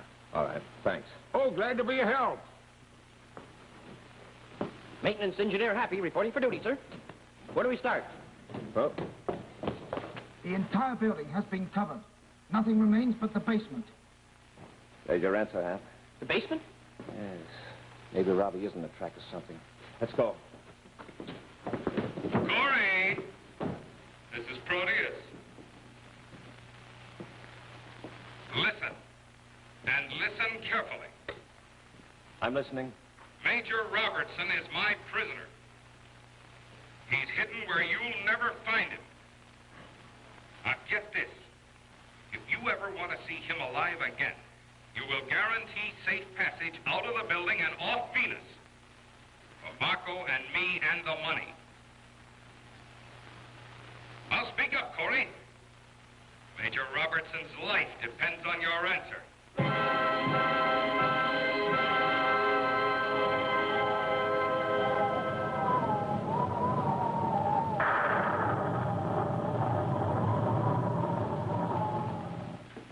Say, Space Patrollers, while we have a minute or two, why don't you come on in the galley and join me in a cup of Nestle's Ever Ready, that sensational instant cocoa.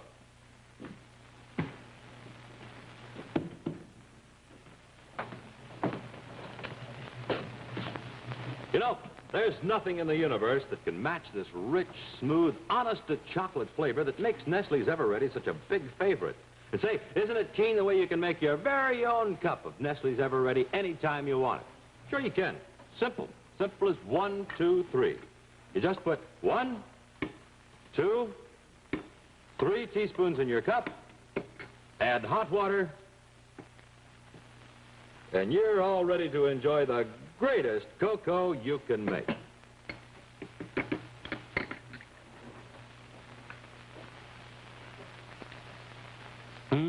Delicious. And like all Nestle's products, Nestle's Ever Ready is made of only the very finest ingredients. Rich whole milk and sugar are already in it for easy making and real energy building. Yes, Space Patrollers, you can tell Mom what Commander Corry always says. Nestle's Ever Ready is full of the good things that are good for you. That's why all Space Patrollers drink it every single day. Whenever you like to drink it, just be sure to ask Mom to get Nestle's Ever Ready in the big red and yellow can. That's Nestle's Ever-Ready Cocoa. It's out of this world. And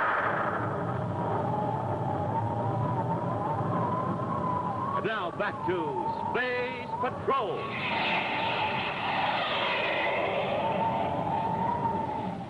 Commander, what are we going to do? Maybe they really do have Major Robertson. Come on, Corry. Let's have your answer.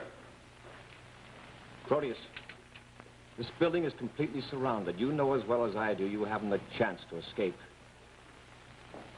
I'm warning you. For your own safety, you better make sure that nothing happens to Major Robertson. Very sure. Blasted fool, Corry. Didn't work. It didn't work. And that's the second plan you've had that failed. Shut up or I'll see that something happens to you. Well, what are we going to do? I'm not through yet. And I think Major Robertson is still going to get us out of here. Somebody's coming. Corry and Cadet.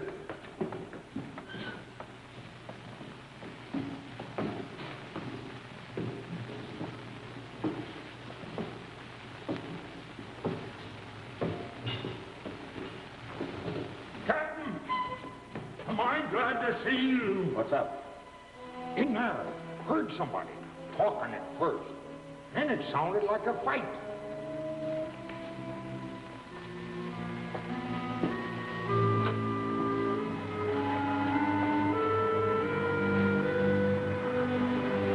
Say, Mr. Gimpy, haven't I seen you someplace before?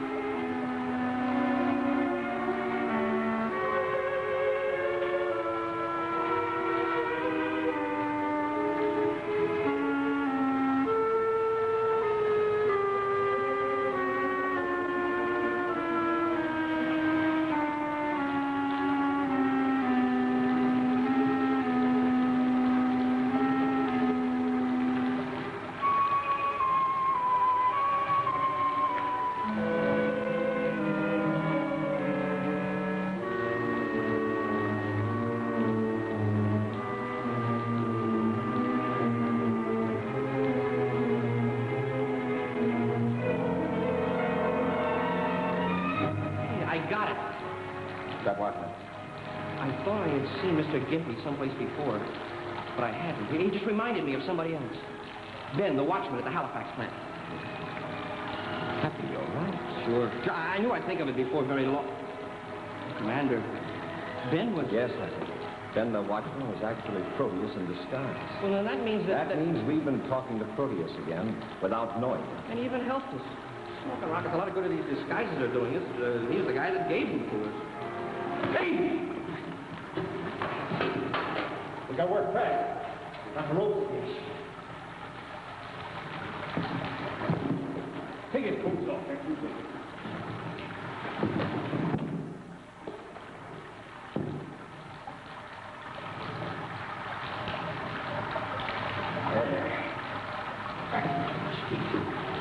I'll take him.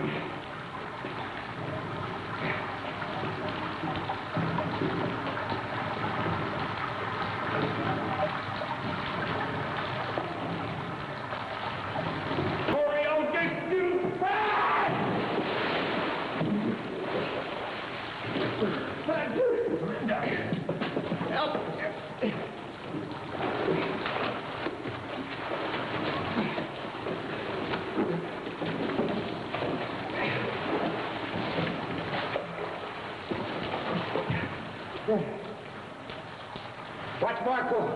Corry's with the tank. Get him out, but don't let him get away.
You'll be all right now. Walking rockets, Commander. What's been going on? Corey here. This is Captain Clark, sir. Major Robertson just left the building. Wanted me to tell you you'll find Proteus in the washing flat tank. All right, Captain Corry. What did he say? Robbie left the building? I didn't even know you'd found Major Robertson, sir. I didn't. Proteus was in the tank, but how did Robbie know about that? And why did he leave the building? Something doesn't make sense. Where are you going? The washing plant. Oh, well, wait for me, all right?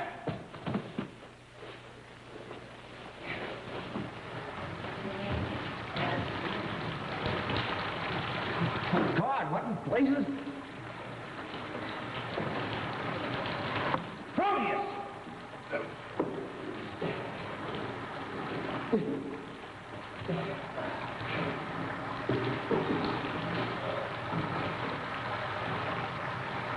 Robbie! What's the matter with that? Well, again, me. Are you all right, Robbie? Yeah.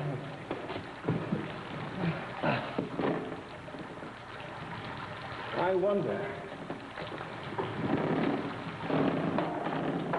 I'll give you a hand. Okay.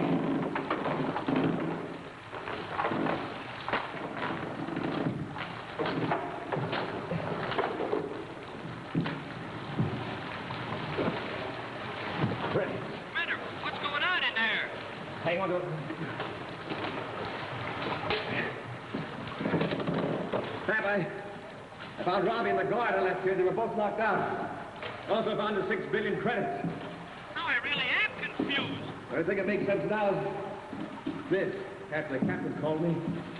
Yeah, he said Major Robertson left the building. Proteus left the building disguised as Robbie. Oh, no, not again. He left that message with the captain so we'd find Robbie. He'd have the last laugh. That answers all our questions, ma'am. Oh, wait a minute, Commander. There's one more question. What's that?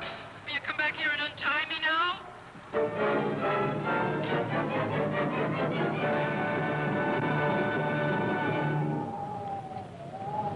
In just a moment, a preview of next week's exciting Space Patrol adventure, which will be brought to you by Rice Checks and Wheat Checks and the red and white checkerboard packages.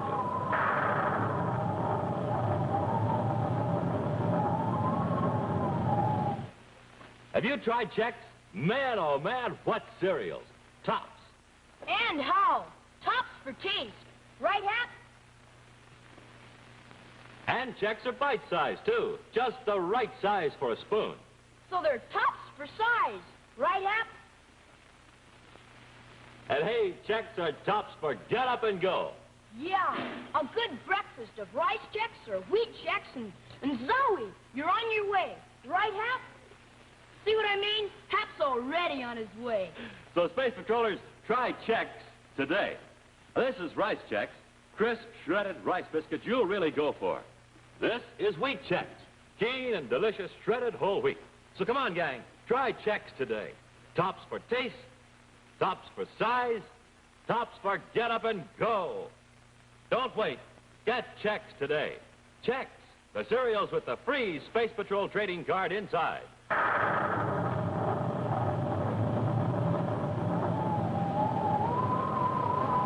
And now, a scene from next week's exciting adventure, Mr. Proteus and the poison gas.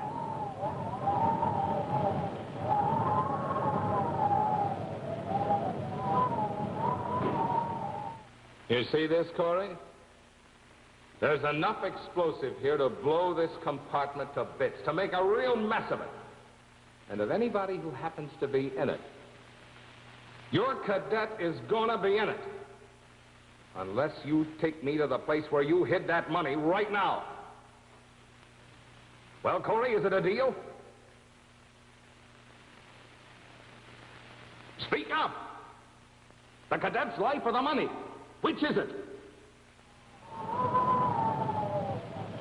Be sure to see what happens when Buzz and Happy go on the trail of an accomplice named Esteban and encounter Mr. Proteus and the poison gas next week on Space Patrol.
Space Patrol was brought to you by Nestle's Ever Ready, the instant cocoa, and famous Nestle's chocolate bar. Remember, Nestles.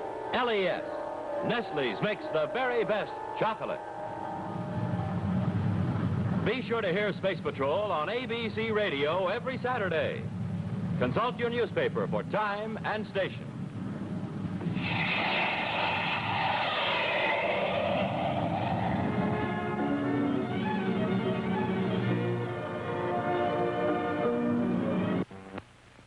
Brandon DeWilde stars on ABC television.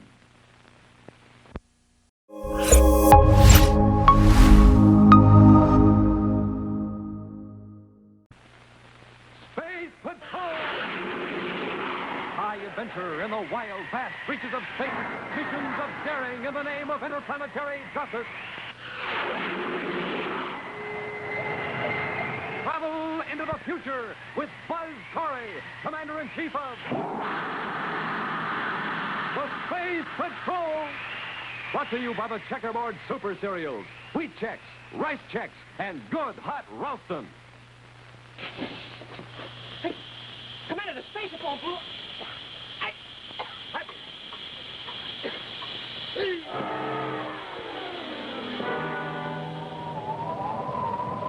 Stand by for exciting action on Mr. Proteus and the poison gas in just one moment.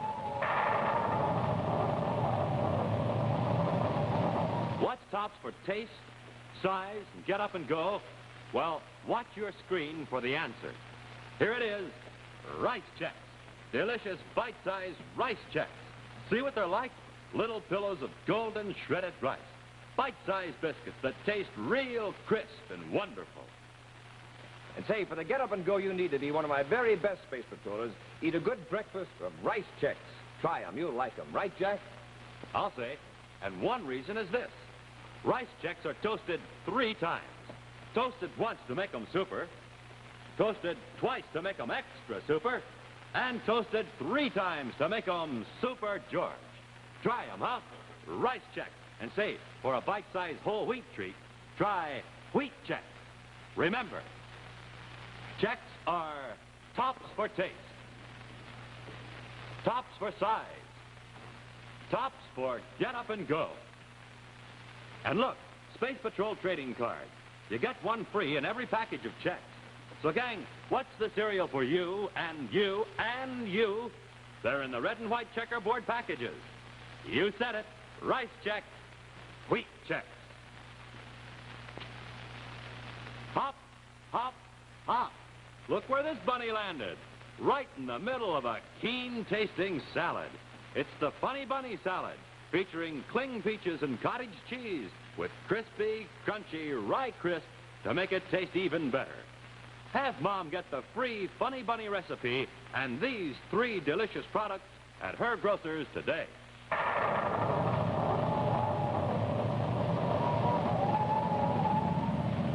Buzz Corry has succeeded in upsetting the elaborate scheme of Mr. Proteus to swindle the United Planets out of billions of credits. Although Mr. Proteus, the master of disguise himself, has managed to escape, Buzz has recovered all of the money. Now, aboard his fast battlecruiser Terra 5, Buzz is speeding back to Terra with Cadet Happy and the 3 metal cases containing 6 billion credits. I'll be glad to get that safely back to Terra. Yeah, there's no telling how many men Mr. Proteus has got working for him. I'll bet he tries to get it back from us before we can get it to the vaults on Terra. I wouldn't be surprised. What are we going to do, sir? I don't know what you're going to do, but I'm going to check that money, make sure it's all still there. Take over, Hap. Well, yeah, but Commander, don't... Look, the rockets. It's the 2 of us all alone with 6 billion credits. And on Terra itself, at Space Patrol headquarters, Carol Carlisle, daughter of the Secretary General, enters Buzz's central office. Space Patrol headquarters calling Terra 5. Space Patrol headquarters to Terra 5. Cadet Happy aboard Terra 5. Is that you, Carol? Yes, Hap. I just got word that you're on your way in and that you have the money with you. Carol, please don't use that word. Well, what's the matter, Hap? Somebody might hear us. Oh, on this private channel? Well, I don't care if it is a private channel. The way that guy, Mr. Proteus, gets around, it wouldn't surprise me if he was monitoring it. Well, when will you be back in? We'll be landing in a couple minutes. Why don't you meet us? All right, Hap, I will. And don't worry, you'll get the money back safe and no one will know about it. Nobody but the two of us. Who are you? How did you get in here? What do you want? You're not a space patrol. Oh.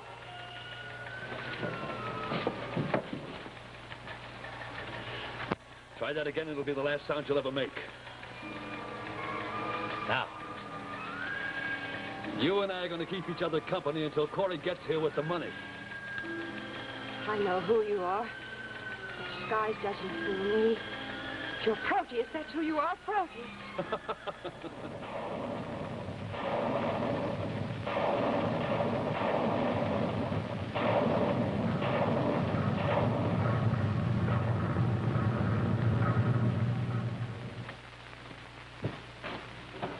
Here we are, Commander. Here we are. All right.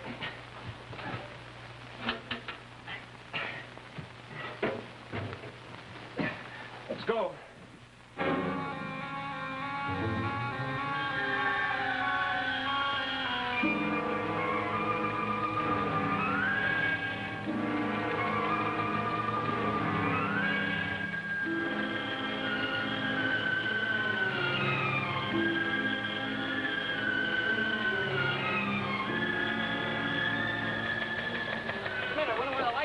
Put the money on the desk, Cap. I'll get the light. Right. Hey, Commander, we got company. You heard what he said? Put the money on the desk.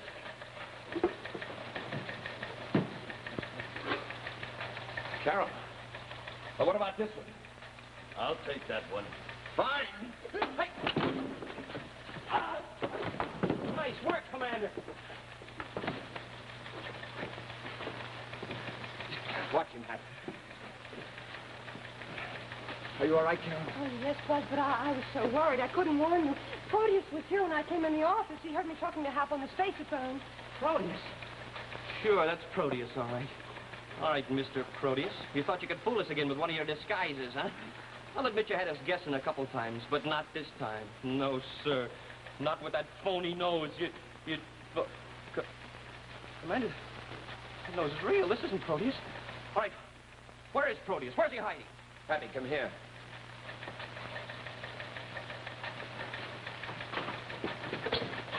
Hey, Commander, he's getting away! Hold it, Happy.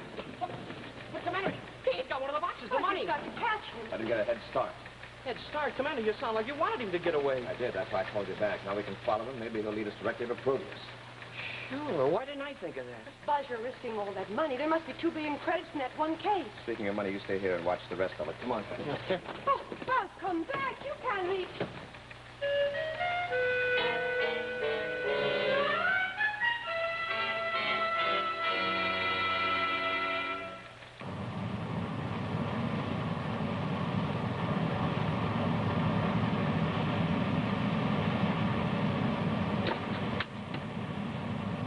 CB2Y21 calling CB3X43, come in.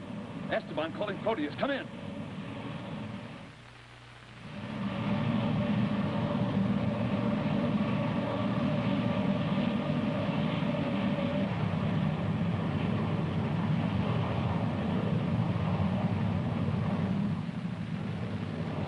We could run circles around that crate, Commander. Be careful you don't get within his view scope range. We don't want him to spot us till we know where he's headed. Yes, sir.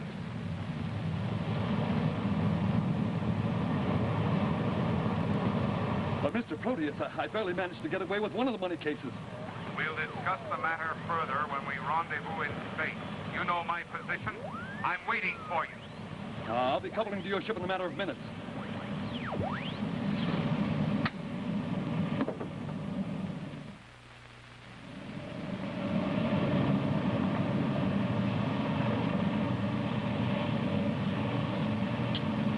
Throttle back.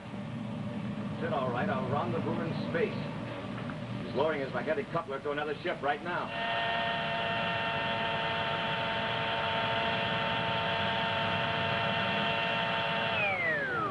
Commander, do you really think they could be Proteus? I'm sure of it. Pull in toward them slowly, Hap.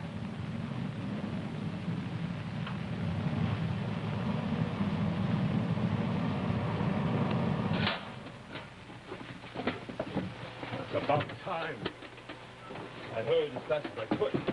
Only one case. But there are 2 billion credits in that one. More than a dozen men could spend in a lifetime.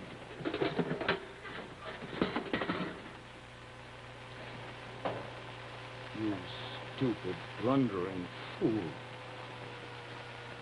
You stupid, blundering fool. You risked your life for this?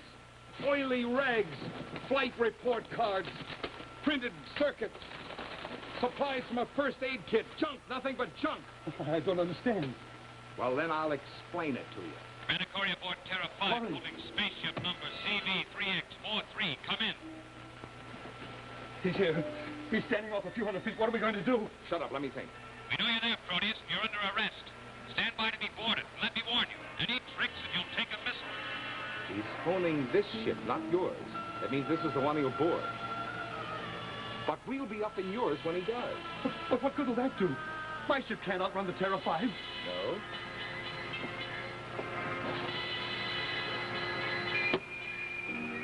You see these? What are you going to do? What are they? Tiny gas bombs. They're set off by electricity, and they contain just enough gas to fill a room. You mean you're going to plant them in here for Corry? Now you're getting smart. But we'll be up on my ship. How can we set them off? The trouble with you is you have no imagination. I'll wire them to the spaceophone speaker. Then when Corry gets aboard, I'll simply call him from your ship, that is. You mean that when your voice comes through the speaker, that'll explode the gas bombs? Esteban, you know, sometimes you're positively brilliant. Okay, Hap. Bring her up under Proteus' ship and magnetize to its hull. Here we go, sir.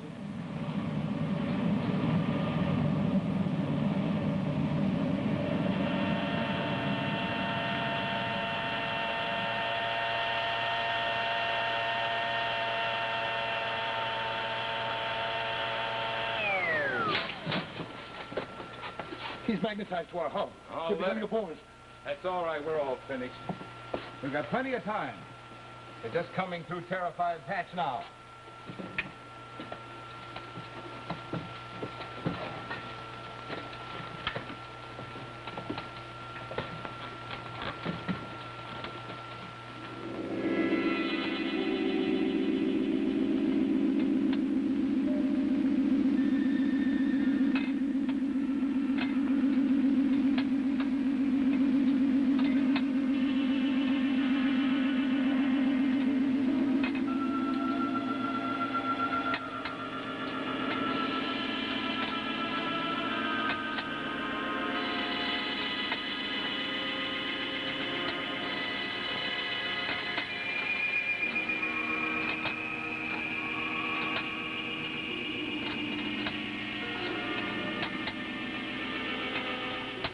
Are you sure it'll work?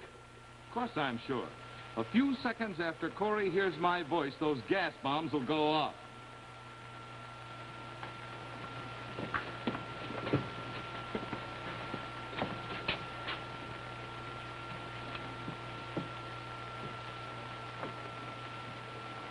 Why don't you call them? Patience, Esteban. We've got to be sure they've had time enough to remove their helmets. There's no one up front. That's only mean one thing. Yeah, they're up there in the other ship. Let's go. Now, Esteban. Now, Commander Corry, welcome aboard my ship.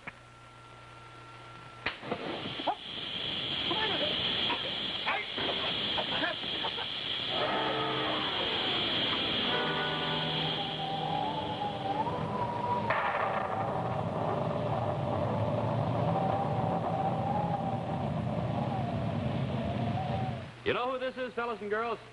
That's Bob Love, ace jet pilot who shot down 6 MiGs in 6 weeks in Korea, and the man who test flies some of America's hottest and newest aircraft. Well, let's watch Bob as he makes a test flight right now. Okay, come in, Bob Love.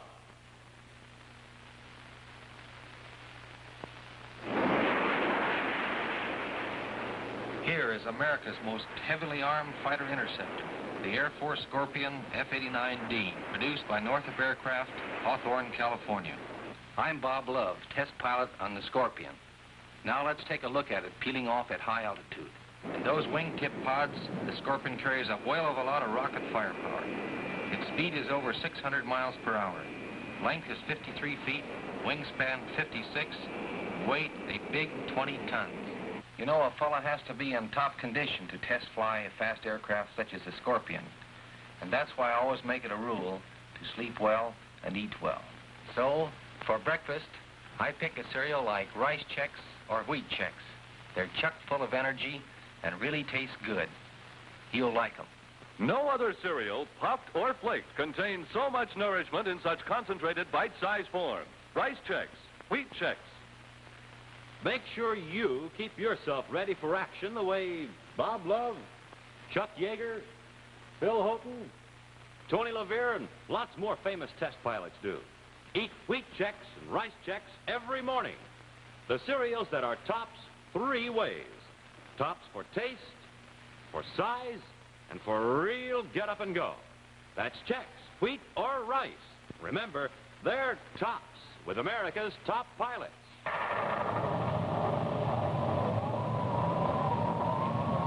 Now back to Space Patrol.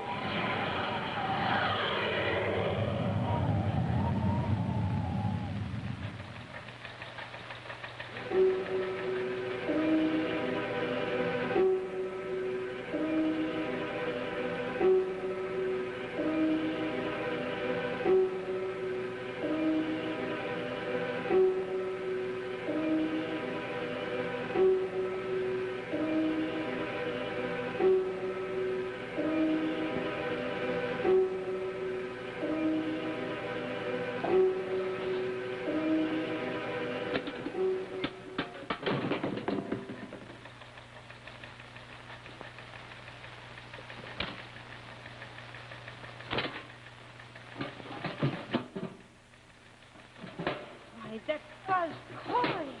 Leave me behind to guard a bunch of junk, really. This is Space Patrol headquarters calling Space Control.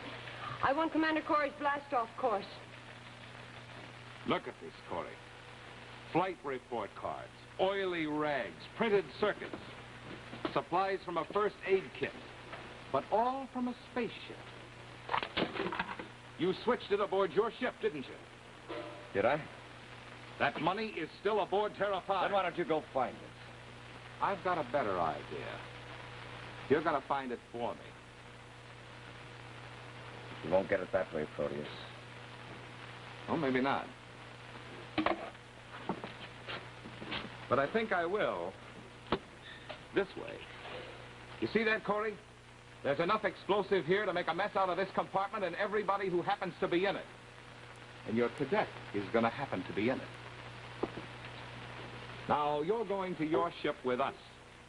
This explosive will be rigged to the spaceophone, just as the gas bombs were. And if you don't take us right to the place where you hid the money, I'll set it off by merely making a call through my miniature spaceophone. You get the picture, Corry?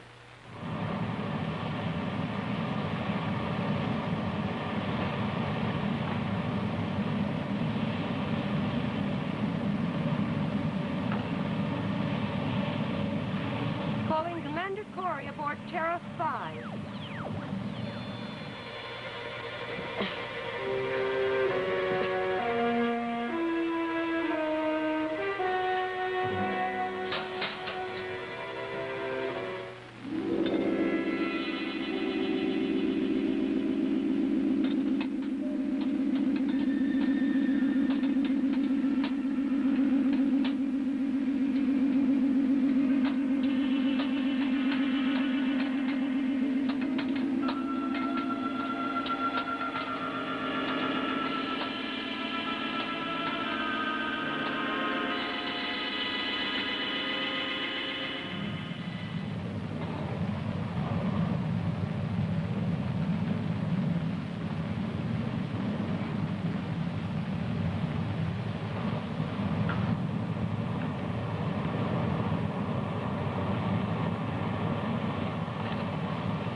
Commander Corry aboard Terra 5 come in.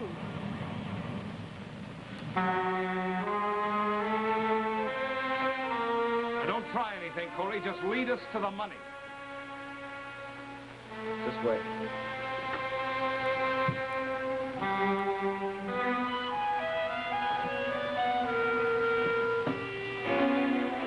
Well, show us the money. Be quick about it.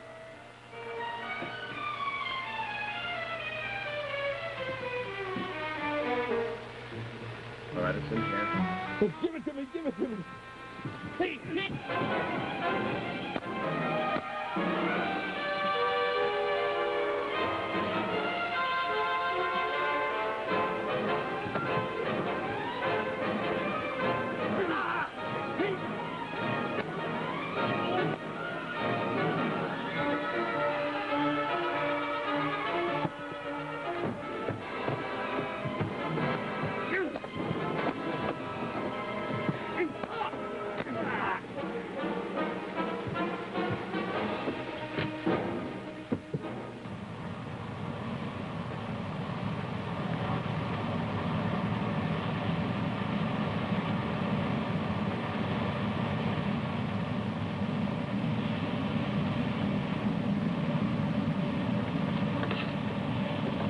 Calling Terra 5.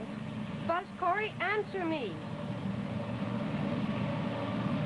Maybe he's on another ship. Calling CV2Y21, come in. CV2Y21, come in.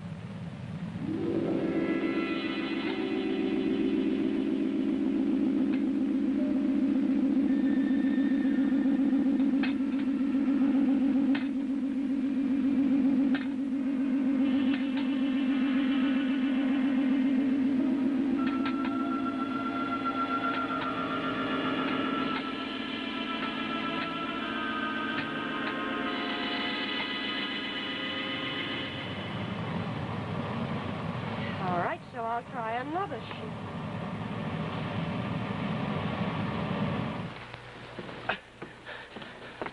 Oh, Commander, am I glad to see you. I'm glad to see you didn't get any spaceship phone calls. Calling spaceship CB3X43. Buzz Corry, are you aboard that ship? If you are, you'd better answer me. The very idea of leaving me behind to guard a bunch of old oil rags. I was never so Come on, now, we gotta get back aboard Terra 5 before they come through. Along with 4 billion credits, and then I found out there was nothing in them but a bunch of junk.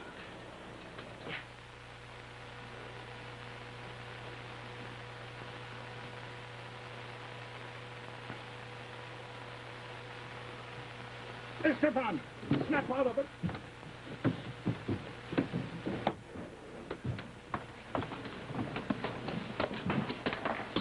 Mr. Proteus, what are you doing? Fixing this ship so it won't fly. Get your helmet on. We gotta get out of here.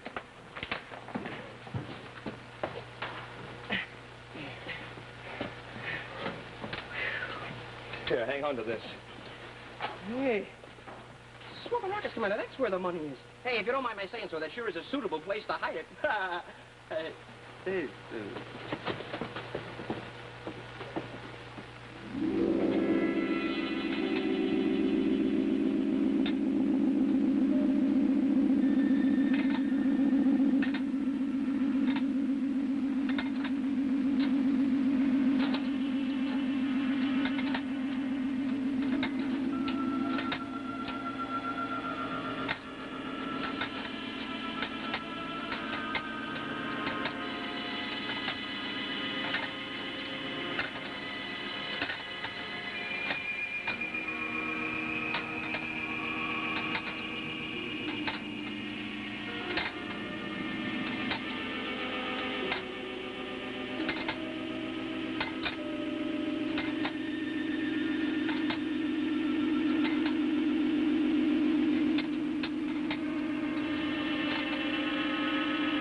left them right here.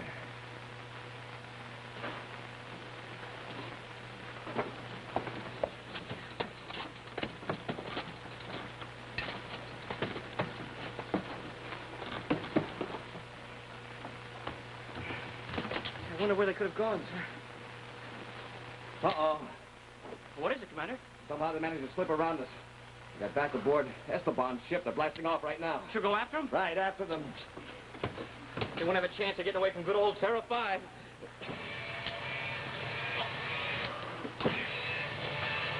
Did I say good old Terra 5? The rockets won't fire. And here's Pi. This time I know where you are, Buzz Corry. I saw you come back aboard Terra 5. And if you think you're going to get away with that trick you pulled on me, you have another thing coming. The very idea of making me stay behind to watch those two cases full of junk. Why, I hardly know what to say. I had no idea. Just to think that my voice coming in over that spaceophone could have meant that Happy could have been blown up. Oh, you'll never know how sorry I am.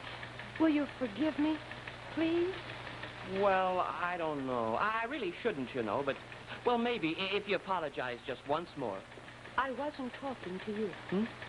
I was apologizing to Buzz about the way I acted for being left behind with those two cases. But, you know, I'm the one that... Well, smoking rockets. Some days you just can't win.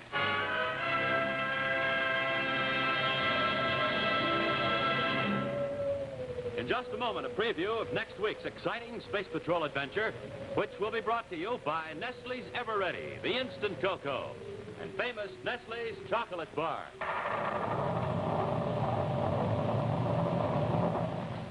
Well, Space Patrollers, after an exciting adventure like you've just seen, everybody radios the galley for a good big cup of Nestle's Ever-Ready cocoa. And no wonder. There's nothing like this sensational hot drink with the super cosmic flavor. And you know you can make Nestle's Ever-Ready cocoa fast as 1, 2, 3. Well, watch as our commissary cadet Nettie Nestle and I put 1, 2, 3 teaspoons in the cup. Add hot water. And there it is. Delicious Nestle's cocoa all ready to serve. Nestle's is full of rich whole milk and energy-building sugar, so it gives you plenty of built-in power. Commander Corry says, have Nestle's every morning for breakfast. So be sure to ask Mom to get Nestle's Ever-Ready cocoa in the big red can. And remember... Nestles. Nestle's makes the very best chocolate. Now seen from next week's exciting adventure, The Revenge of Mr. Proteus.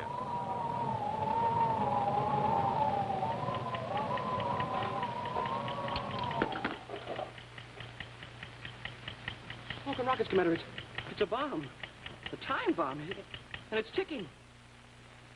Stop. It's going to go off. Be sure to see what happens when Buzz and Happy encounter The Revenge of Mr. Proteus. Next week on Space Patrol.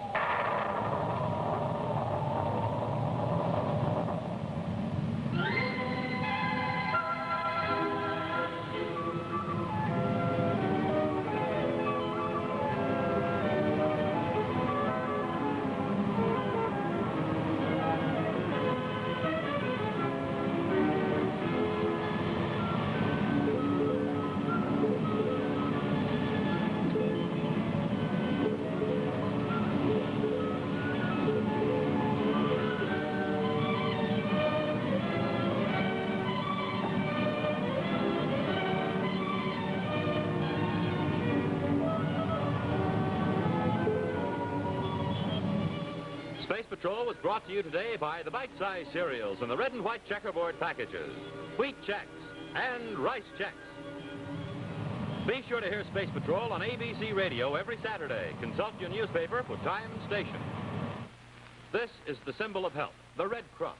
Help for the sick, the injured, and the helpless. Be a real Space Patroller. Make a real contribution to the Red Cross.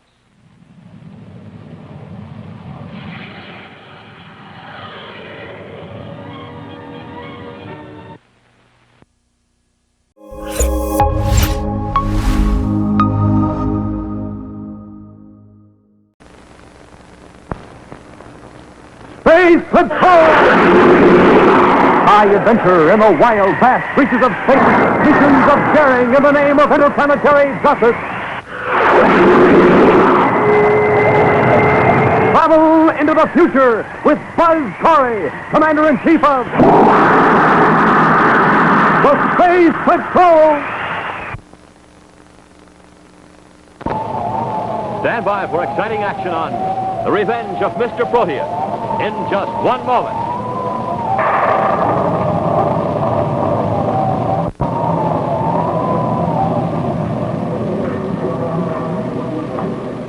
Buzz Corry and his Cadet Happy have recovered all the money that Mr. Proteus had attempted to swindle from the United Planets and have returned it to Terra before starting out again to capture the elusive Mr. Proteus, the master of disguise. But at this same moment, at the Terra spaceport, is the very man Buzz seeks.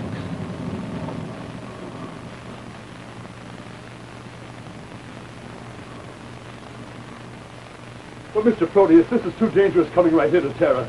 This is the last place they'll look for us. We landed without being discovered, didn't we? Listen.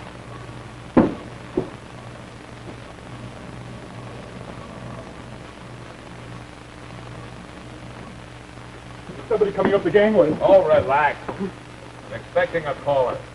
But you better stay in here. You might be recognized. I might be recognized. But your face has been on every telechart in the system. The face of Mr. Proteus, yes. But not this face. Excellent. But what are you planning? Revenge, Esteban. Corry's going to pay for his interference with his life. Wait here.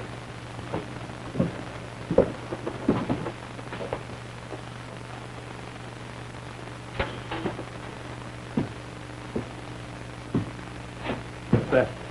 A little present for Corry fits in the earpiece of his spaceophone. The instant the phone is turned on, this little disc suddenly causes the carrier signal to be increased in frequency, converts it to a supersonic wave. Instantly, Corry will be frozen. He won't even be able to pull the phone away from his ear. And after a few seconds of exposure to the deadly supersonic wave... Then why the time bomb? No insurance. In case the disc doesn't get him, the bomb will. Oh, I think you're going to an awful lot of trouble just for revenge. Just for revenge? There's no price too great to get even with Corry. I had billions of credits right here in my hands. I'd have them still if it hadn't been for Corry. He destroyed my plans. Now I'm going to destroy him. But how are you going to get into his office? Corry doesn't know it. But the spaceophone in his office needs fixing.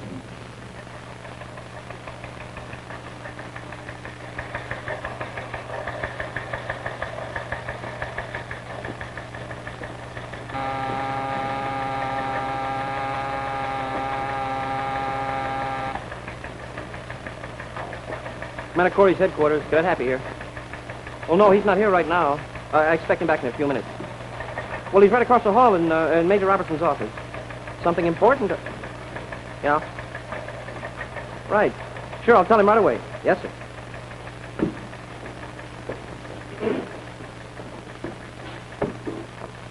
Oh, can I help you, sir? Spaceophone maintenance. Oh, there's nothing wrong with the spaceophone. Had a complaint. But I just used it. Got a hum in it. I didn't hear any hum. Well, look, you better wait right here. I'll be right back. Okay now. Yeah, but hey, you were...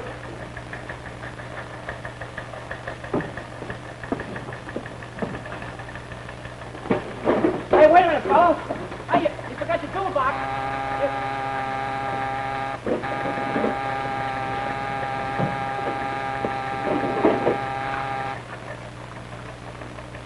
Commander Corry's headquarters. Cadet Happy here. Happy, this is Commander Corry. I'm still across the hall. Have there been any calls, any word about Proteus? Happy.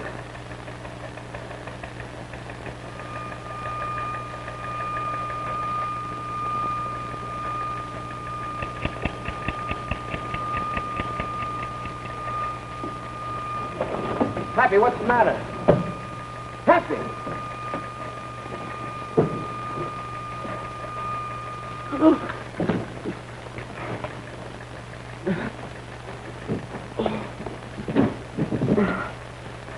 Breathe deeply, Happy, brother.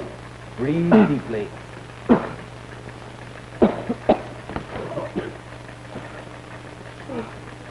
at the rocket to my head.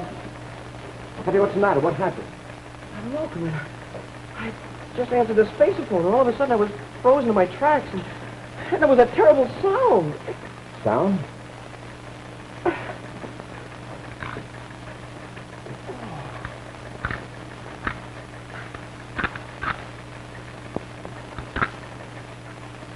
Here it is. Frequency modulator disc, but how did it get in there? I don't know, Commander. Hey, wait a minute. That spacephone repairman. Repairman? Yes, sir. He was just in here. He said there was something wrong with the spacephone. He said it had a hum in it. Certainly did, after he got through it. What did he look like? I don't know, Commander. Let's see. He had a big nose and a hair down on his eyes. He was a real character. I don't know. He was sort of... What? Smoking rockets, Commander. You don't think it could have been Proteus in another disguise? You saw him. Could it have been? Gee, I don't know. Yeah, he was about the same size. About the same build. Sure, it could have been. I'll bet it was. Sure, and Proteus is just a guy who would want to get rid of us, too. You say he just left? Yes, sir. Just before you called. Yeah, he left in such a hurry that he forgot his toolbox.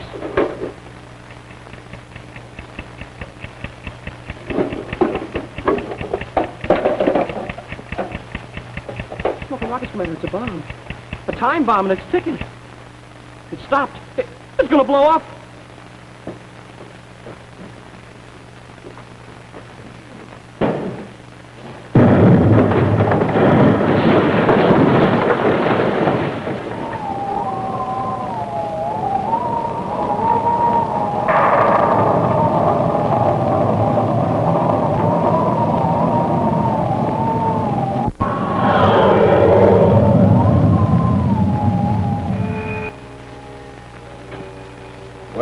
Going to have it remodeled anyway. Yeah, but were you going to have us remodeled along with it? Sure is a mess. Guy Proteus sure must be a sore loser, Commander, just because we cost him several billion credits. Wow.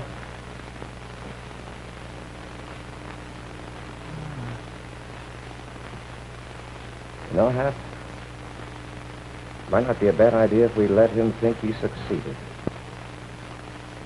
You might be right, Commander. Oh, then if he thought that he got rid of us, why, he might get careless, and it'll be easier to catch him. Exactly. Sure. And if he thinks we're out of the way, he might try to leave Terra. And we'll follow him. Hap, see if this space phone's still working. Yes, sir. Alert Space Control will be on the lookout for any unidentified ship blasting off.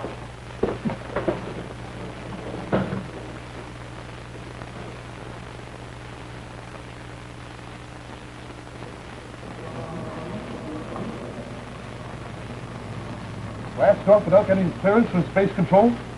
But Corry's waiting for us. He'll be right on our tail with Terra 5. Of course he will, you fool. I wanted to follow it.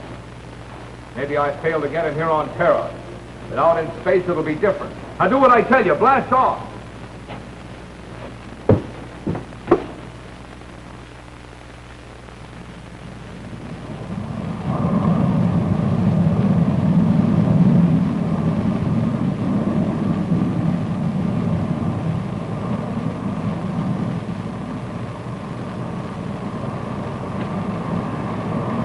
Quite a while, Commander. Still no sign of that ship. Do you think we might be following the wrong one? I think it was Proteus, all right. It's more than just coincidence that a ship blasted off without clearance. At the same time, we expected Proteus to leave Terra. I guess you're right, sir. We might have changed course. Take that chance. Keep heading toward the asteroid belt. Right. All right, Esteban, you have your instructions. Get the ship out of here fast. Stand off just out of view scope range and be ready to pick me up when you get my signal. Mr. Proteus, what you're doing is very dangerous. It's not half as dangerous for me as it's going to be for Corry.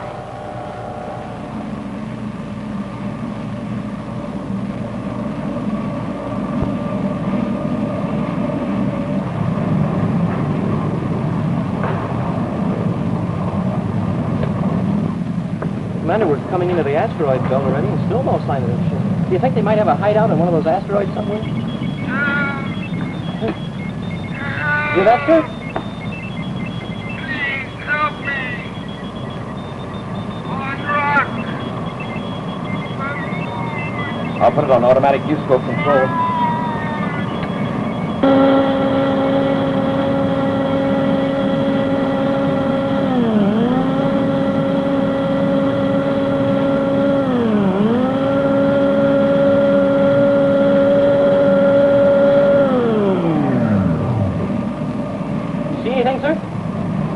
Yes, Happy. Commander's spacesuit is clinging to a small chunk of rock.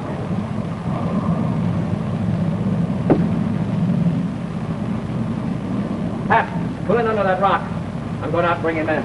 Yes, sir. I guess that means Proteus will have to wait, huh, sir? Yes, Happy, there's a man out there in distress. Proteus will have to wait.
Take his helmet. Yes, sir.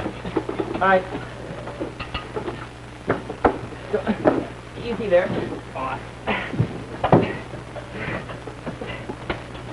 I'll take him out, Hap. You get the ship back on course. Right.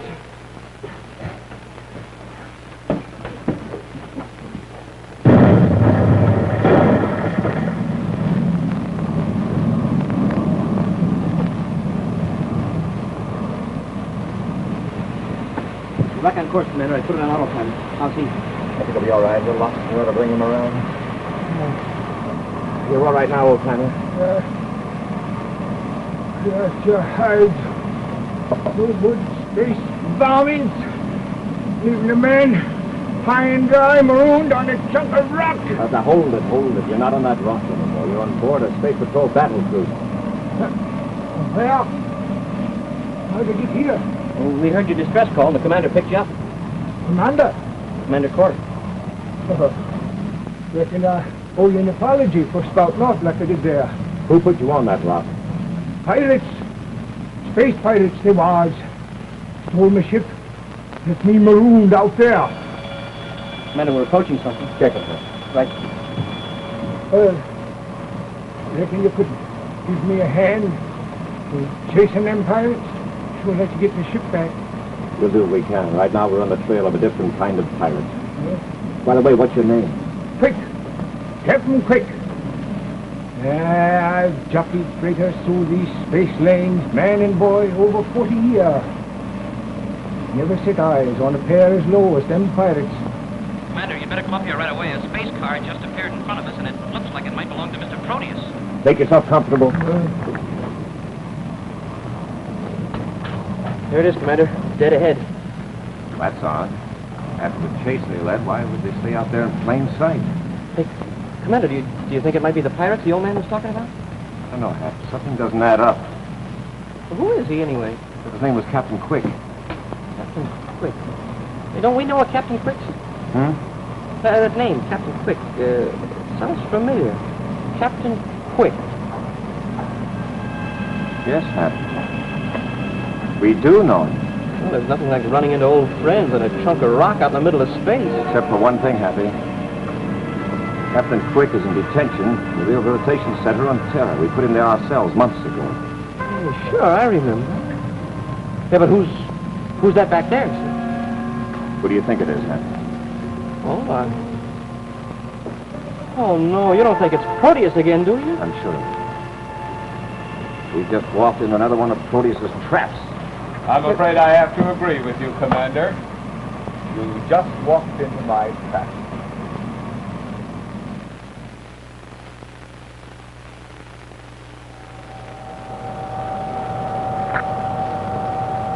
Esteban! Mr. Proteus, is that you? Yes, of course it is.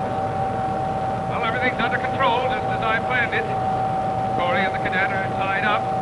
I've put their ship on a collision orbit with the rock they were kind enough to rescue me from. Well, don't take any more chances with them. Get rid of them now. What if they get loose?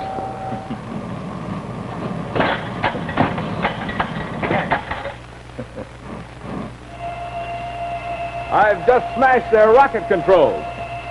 Without rockets, they'll never be able to maneuver this ship off its collision orbit. Shall I pick up now? Yes, at once. Pull over this ship. I'll be on the outer hull in just a few seconds.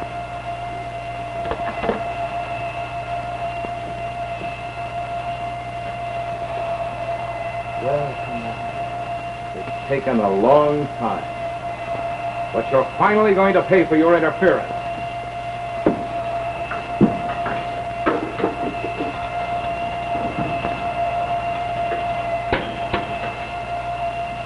Commander, what are we going to do?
Can you see anything, Commander? Are we really on a collision orbit with that asteroid? Yes, Happy, it's dead ahead.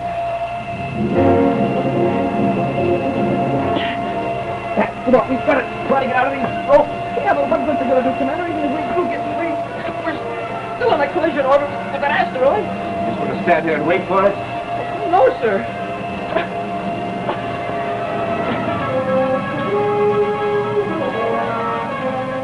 Faster, Happy. Faster. I'm trying, Commander. Wait a minute. I think I'm getting it.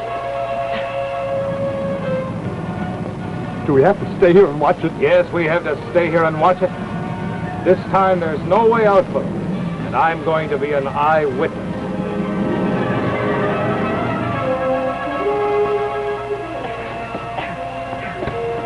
You think the rocket's on fire, sir? Worth a try. Oh, I didn't think they would.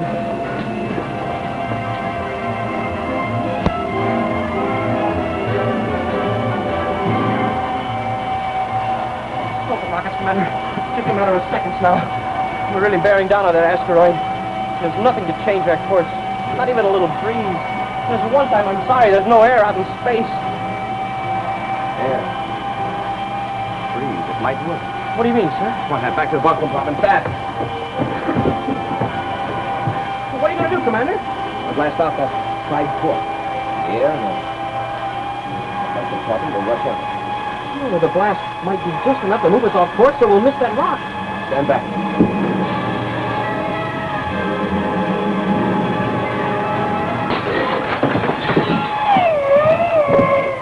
Got it, Commander. He had moved a little. Let's hope it was enough.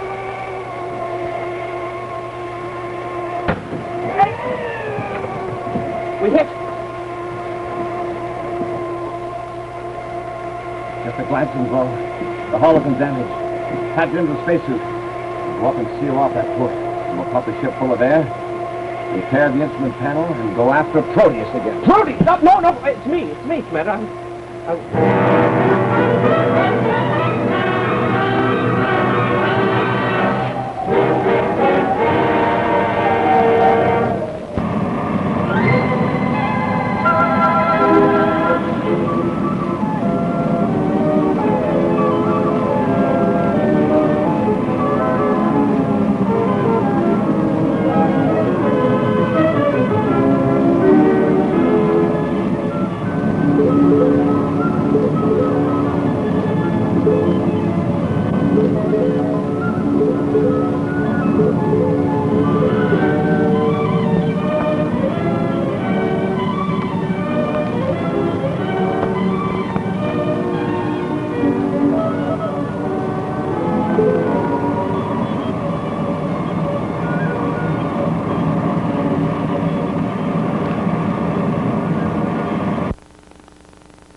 Adventure in the wild, vast reaches of space, missions of daring in the name of interplanetary justice. Travel into the future with Buzz Corry, Commander-in-Chief of the Space Patrol.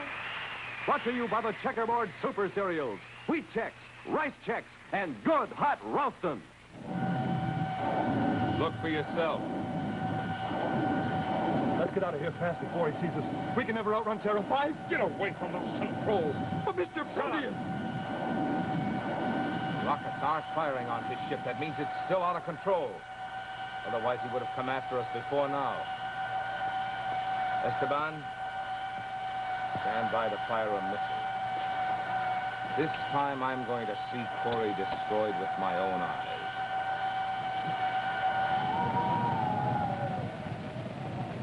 Stand by for exciting action on the capture of Mr. Proteus in just one moment. Hey, gang, been watching the Space Patrol signal crew practicing, and hey, I bet they had themselves a nourishing breakfast with rice checks. Because look, tops for taste. That means rice checks right down the line. Triple toasted biscuits, flavor toppers for breakfast or snacks. Tops for size. That spells rice checks, too. Bite-sized design. Man, oh man, it's neat. Hollow inside. Fills up with milk or cream. Tops for get up and go. Eat a good, nourishing breakfast with a big bowl full of rice checks, and wowee, you have it. Get up and go, and Energy Plus. How about it, Space Patrollers? Try it yourselves for breakfast or snacks. Rice checks. And if a neat whole wheat treat is what you're after, then try power-rich wheat checks. Checks, rice or wheat in the red and white checkerboard packages. Tops 3 ways. Tops for taste. Tops for size. Tops for get up and go. Rice checks, wheat checks. The cereals with a swell free Space Patrol trading card inside each package. Somebody's looking at you, Space Patroller, and oh boy, is he delicious. It's the Funny Bunny Salad, one of many fun-to-eat salads featuring cling peaches and cottage cheese with delicious, crunchy rye crisp to make them taste even better. Have Mom get free recipes and these 3 keen products at her grocers today.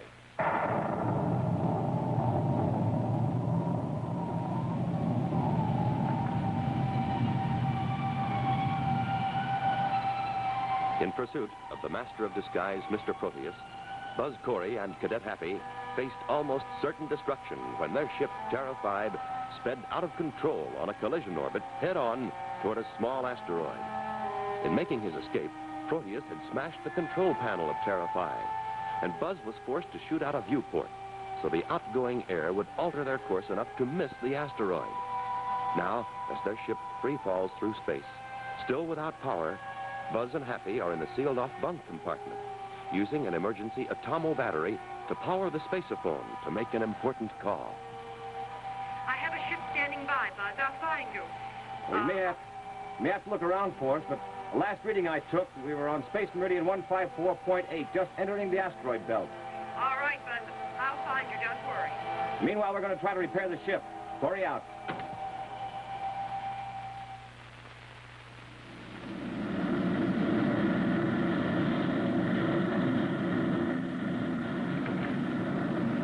But did we get rid of it?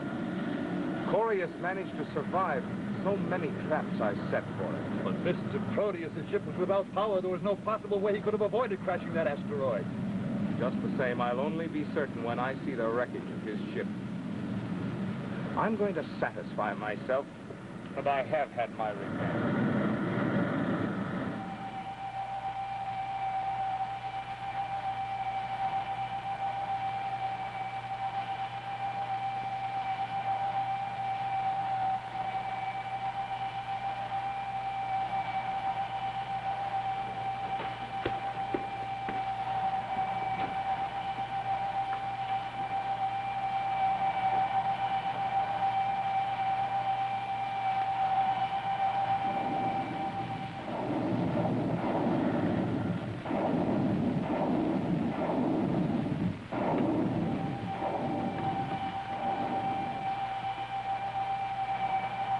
How did he do it?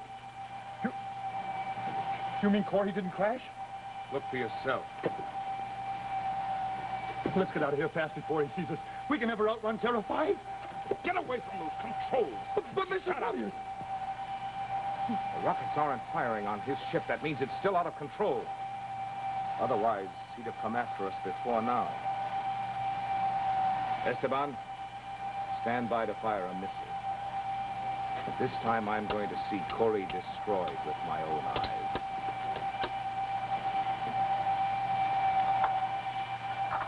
Well, here comes the air, sir.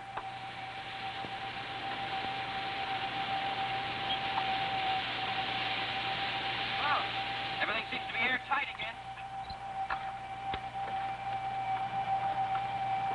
Now we can work faster. You want me to help you, sir? No. All we got left to do is repair the wiring. Fire one.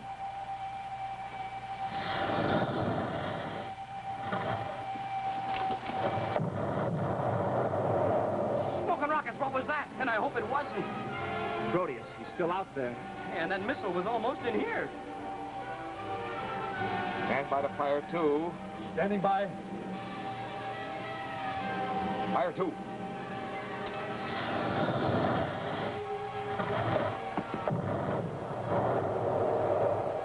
That was close. He's sighting in on us. The next one will be on target. Yes, and that means us. What are we going to do, sir? He just waited a few more seconds. We have these main power cables hooked up. Yeah, but he's not going to wait. This one is it, Esteban. Stand by to fire three. Standing by. Going to wait either, Happy. Fire rockets.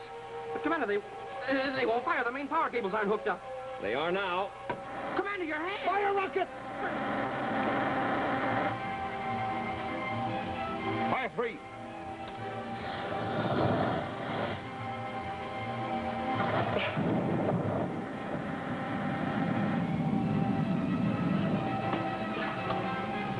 Hey, he missed us, Commander.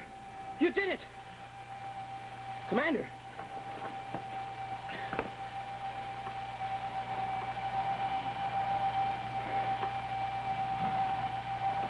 He fired his rocket. His ship's working again. Now he'll come after us. He'll catch us. Oh, shut up. Shut up and let me think. Let's get out of here. Please, Mr. Proteus, forget Corry.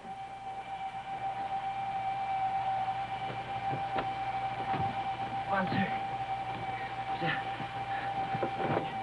Your hand sure took a beating, sir. Oh, go ahead, Pat. Just bandage him up for now. Yes, sir.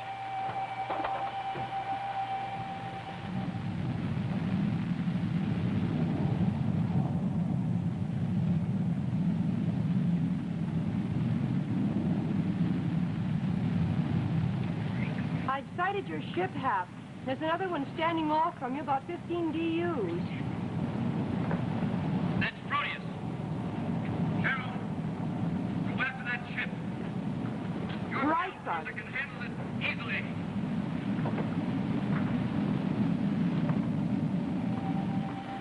Order Proteus to stand by or you'll fire at him. And whatever you do, don't let him get away. Corry out. Space Patrol battle cruiser calling spaceship CV2Y21. Kill your rockets and stand by in free fall. You're under arrest. Mr. Corry. I've heard that voice before. Oh, what are you going to do? We'll answer her, of course. Miss Carol Carlisle, I presume? Yes, and you're Mr. Proteus, I presume. Now, what's all this about arresting me? You heard me the first time, Proteus. Kill your rockets. Suppose you let me speak to your commanding officer. I'm in command of this ship, but don't let that fool you. I have a missile aimed at you. Now cut your rockets right now. Yes, Miss Carol. As you say, I've cut my rockets. I'm your prisoner. That's better. Frankly, Miss Carol, I'm glad it's over. I'm tired of running away from Commander Corry. You may take possession of my ship. I will not resist. Why, yes, of course. I'll pull in under you. When we're coupled together, you'll board my ship. And come unarmed. Very well, Miss Carol. I'm ready. Proteus out. Mr. Proteus, what are you doing? But don't you see? Here's a fast Space Patrol battle cruiser, a valuable hostage, and an opportunity to destroy Corry, all just for the taking. But I don't understand. She's alone. And she thinks I'm alone.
All right, get your hands up.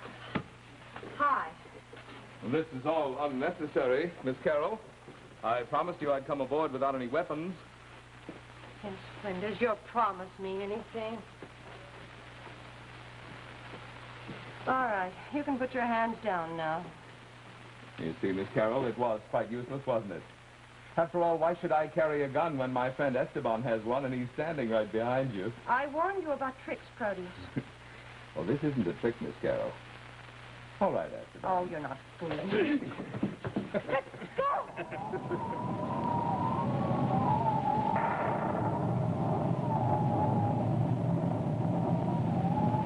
First to crack the sound barrier.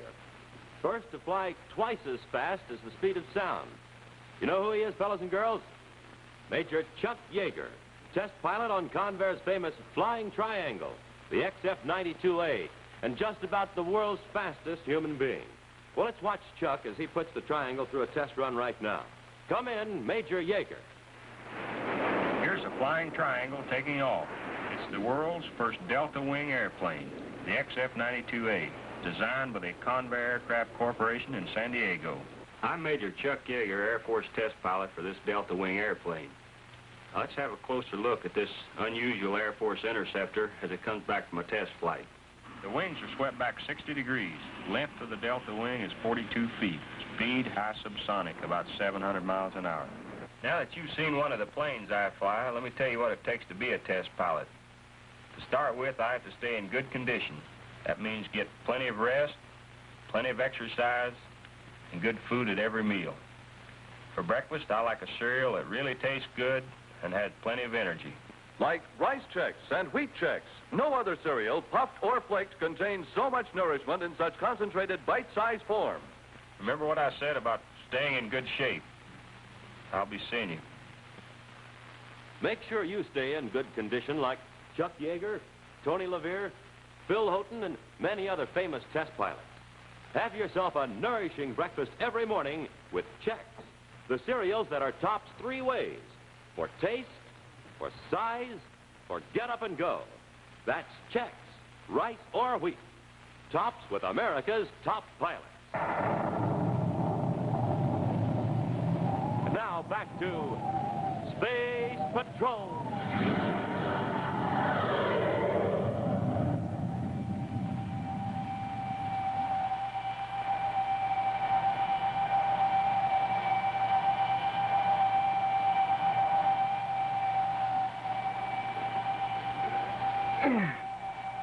It doesn't have. Switch on the power. Let's see if it works. Yes, sir. Hey, as good as new. Good. Now, the first thing you better do is check with Carol. Commander Corry calling Carol Carlisle. Come in.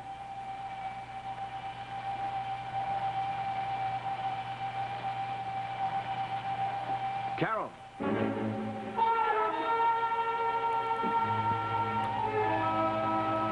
Spacephone's putting out power, sir. I don't like this hat. I shouldn't have sent her after Proteus. But, Commander, you couldn't just let him get away, and besides, all you had to do was just make him stand by out in space. Just the same, I don't like it.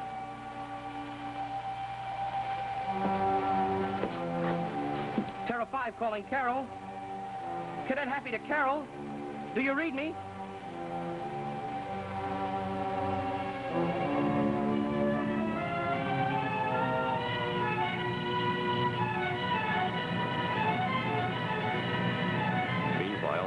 Having left their space car in a free-fall orbit, Proteus and Esteban race in their hostage ship toward the fringe of the twilight belt of Mercury, where the intense rays of the sun blend into the shadows of the shady side, where the temperature is an unbearable 160 degrees, and where a small spherical structure jets out of the rocky cliffs, the hideout of Mr. Proteus. Yes, Mr. Proteus, I understand. I can use one of the solar reflectors from the building power unit. And Hendricks, waste no time. I will be landing there shortly in a Space Patrol ship. Don't worry, Mr. Proteus. I'm here alone, but it will be ready.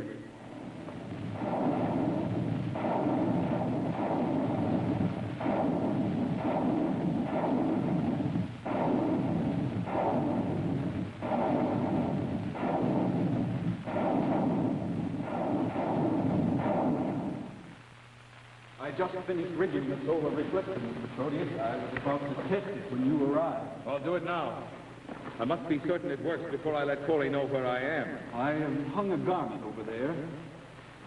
I focused the mirror to strike it. Then I opened...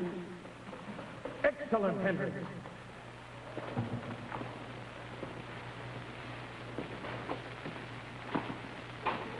You see, we'll let Corry come down the corridor to the cell. Let him think he's rescuing the girl. Then, when he tries to get away, we'll get all three. Corry, the cadet, and the girl.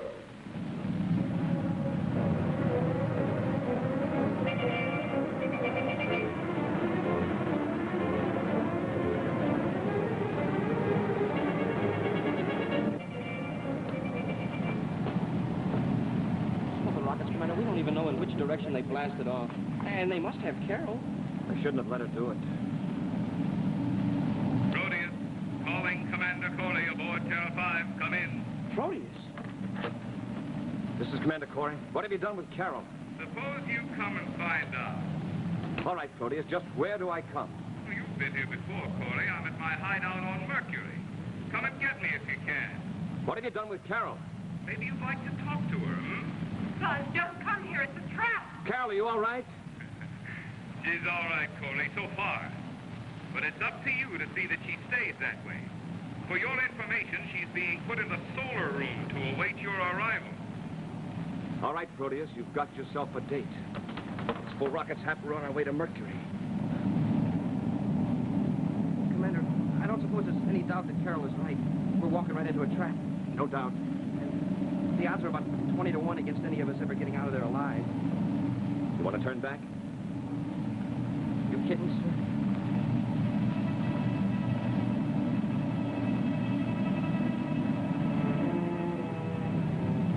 Well aware of the danger that awaits them on Mercury, the two space patrolmen grimly set out on a mission that may very well be their last adventure. With Carol's life at stake, they do not hesitate to risk their own lives to try to save her, nor do they hesitate to accept the challenge of their arch-enemy, Mr. Proteus, all against great odds.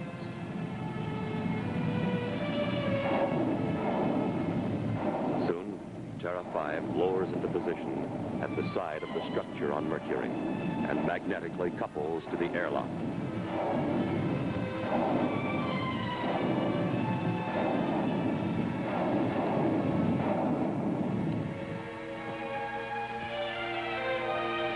Inside waits Mr. Proteus, ready to spring his trap, convinced that this time he will not fail to destroy Buzz and Happy and Carol in the bargain.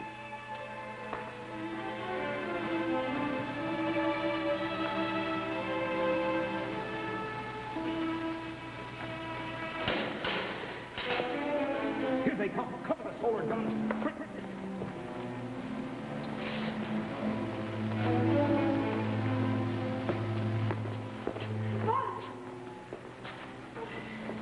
Pass that switch. Yes, sir. We gotta get out of here. This heat's unbearable. Right, sir.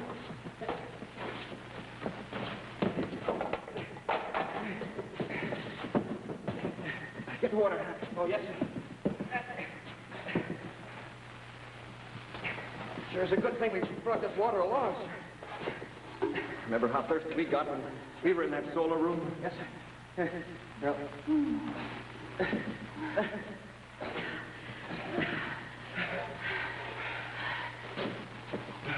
Buzz! Behind you, look out! I'm coming to gun. Commander, my gun! Smoking rockets, did you see that, sir? It blew up. The solar mirror. They've been waiting for it. Oh, we're safe in this corner for a few minutes anyway. Maybe there's a way out down this way, sir. Check it.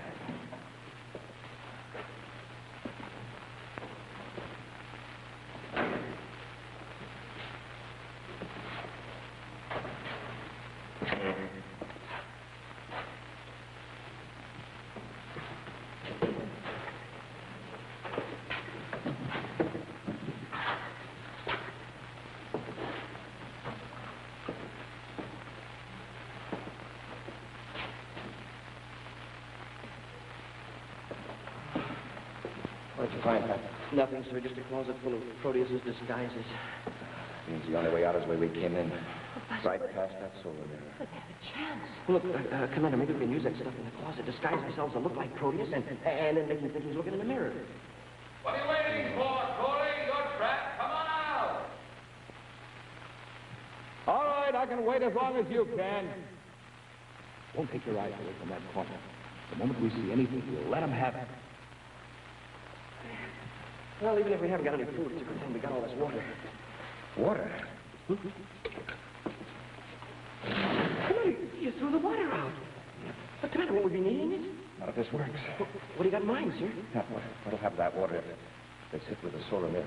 Well, it'll go up in a cloud of steam.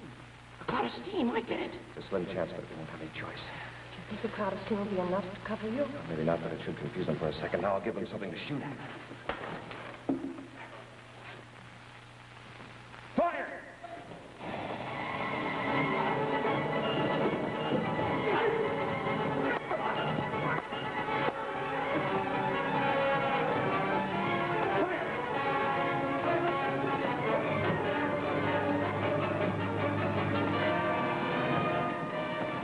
This time you'll get it, Corry! Not Happy! Here, Carol, go after me.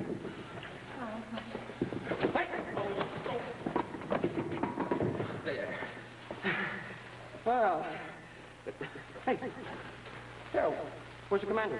He went over there.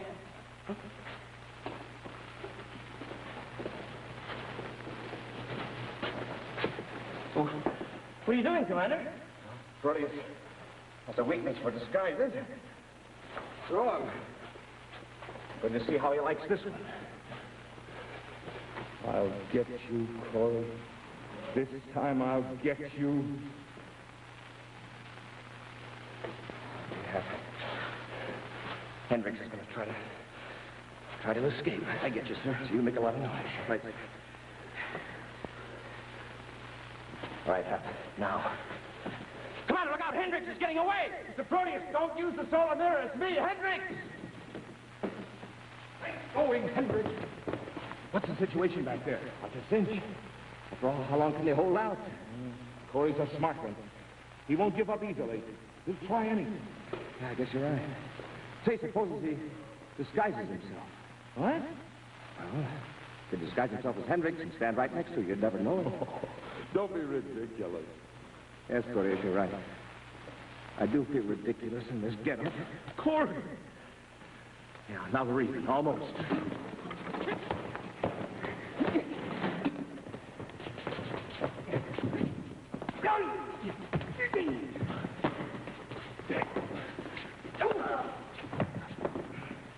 Right, half Carol, you come out now. Bring the prisoners.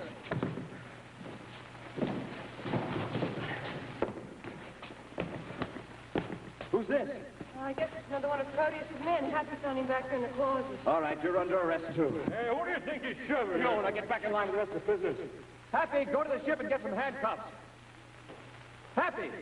Where is that cadet? I'll get him for you. You don't.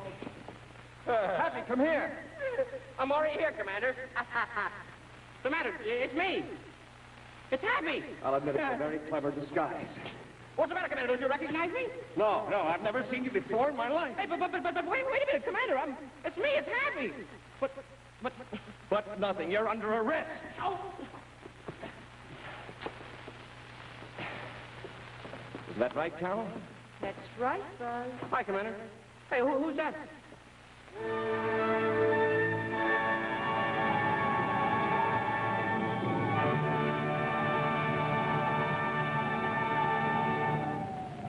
In just a moment, a preview of next week's exciting Space Patrol adventure, which will be brought to you by Nestle's Ever Ready, the Instant Cocoa, and famous Nestle's Chocolate Bar.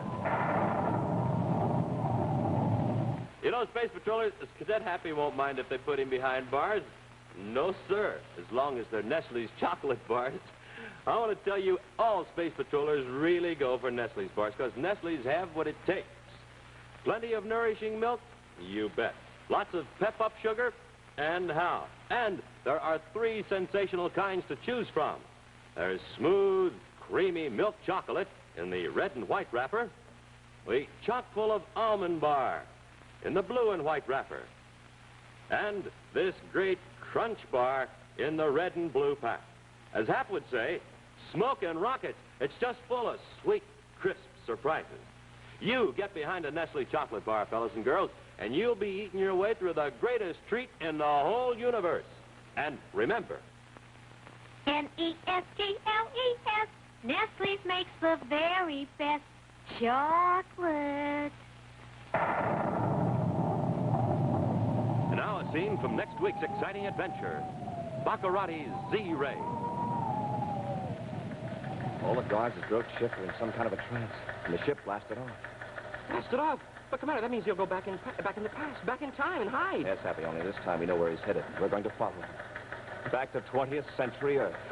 A trip back in time? Be sure to see what happens when Buzz and Happy discover that a wanted criminal has been hiding in the past. A criminal with a strange connection to Prince Baccarati and Baccarati's Z-Ray. Next week on Space Patrol.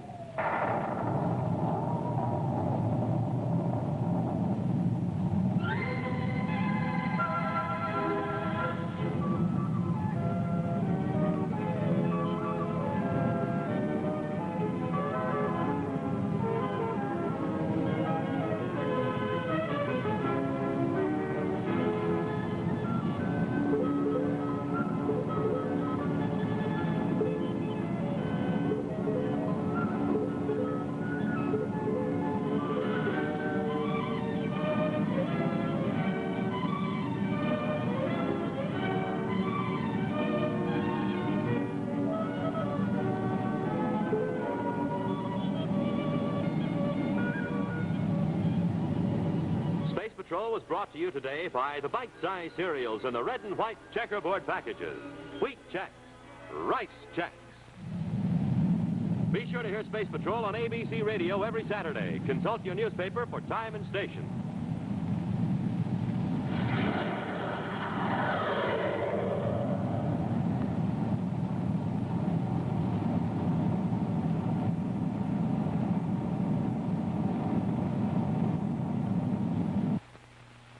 Danny Thomas stars on ABC television.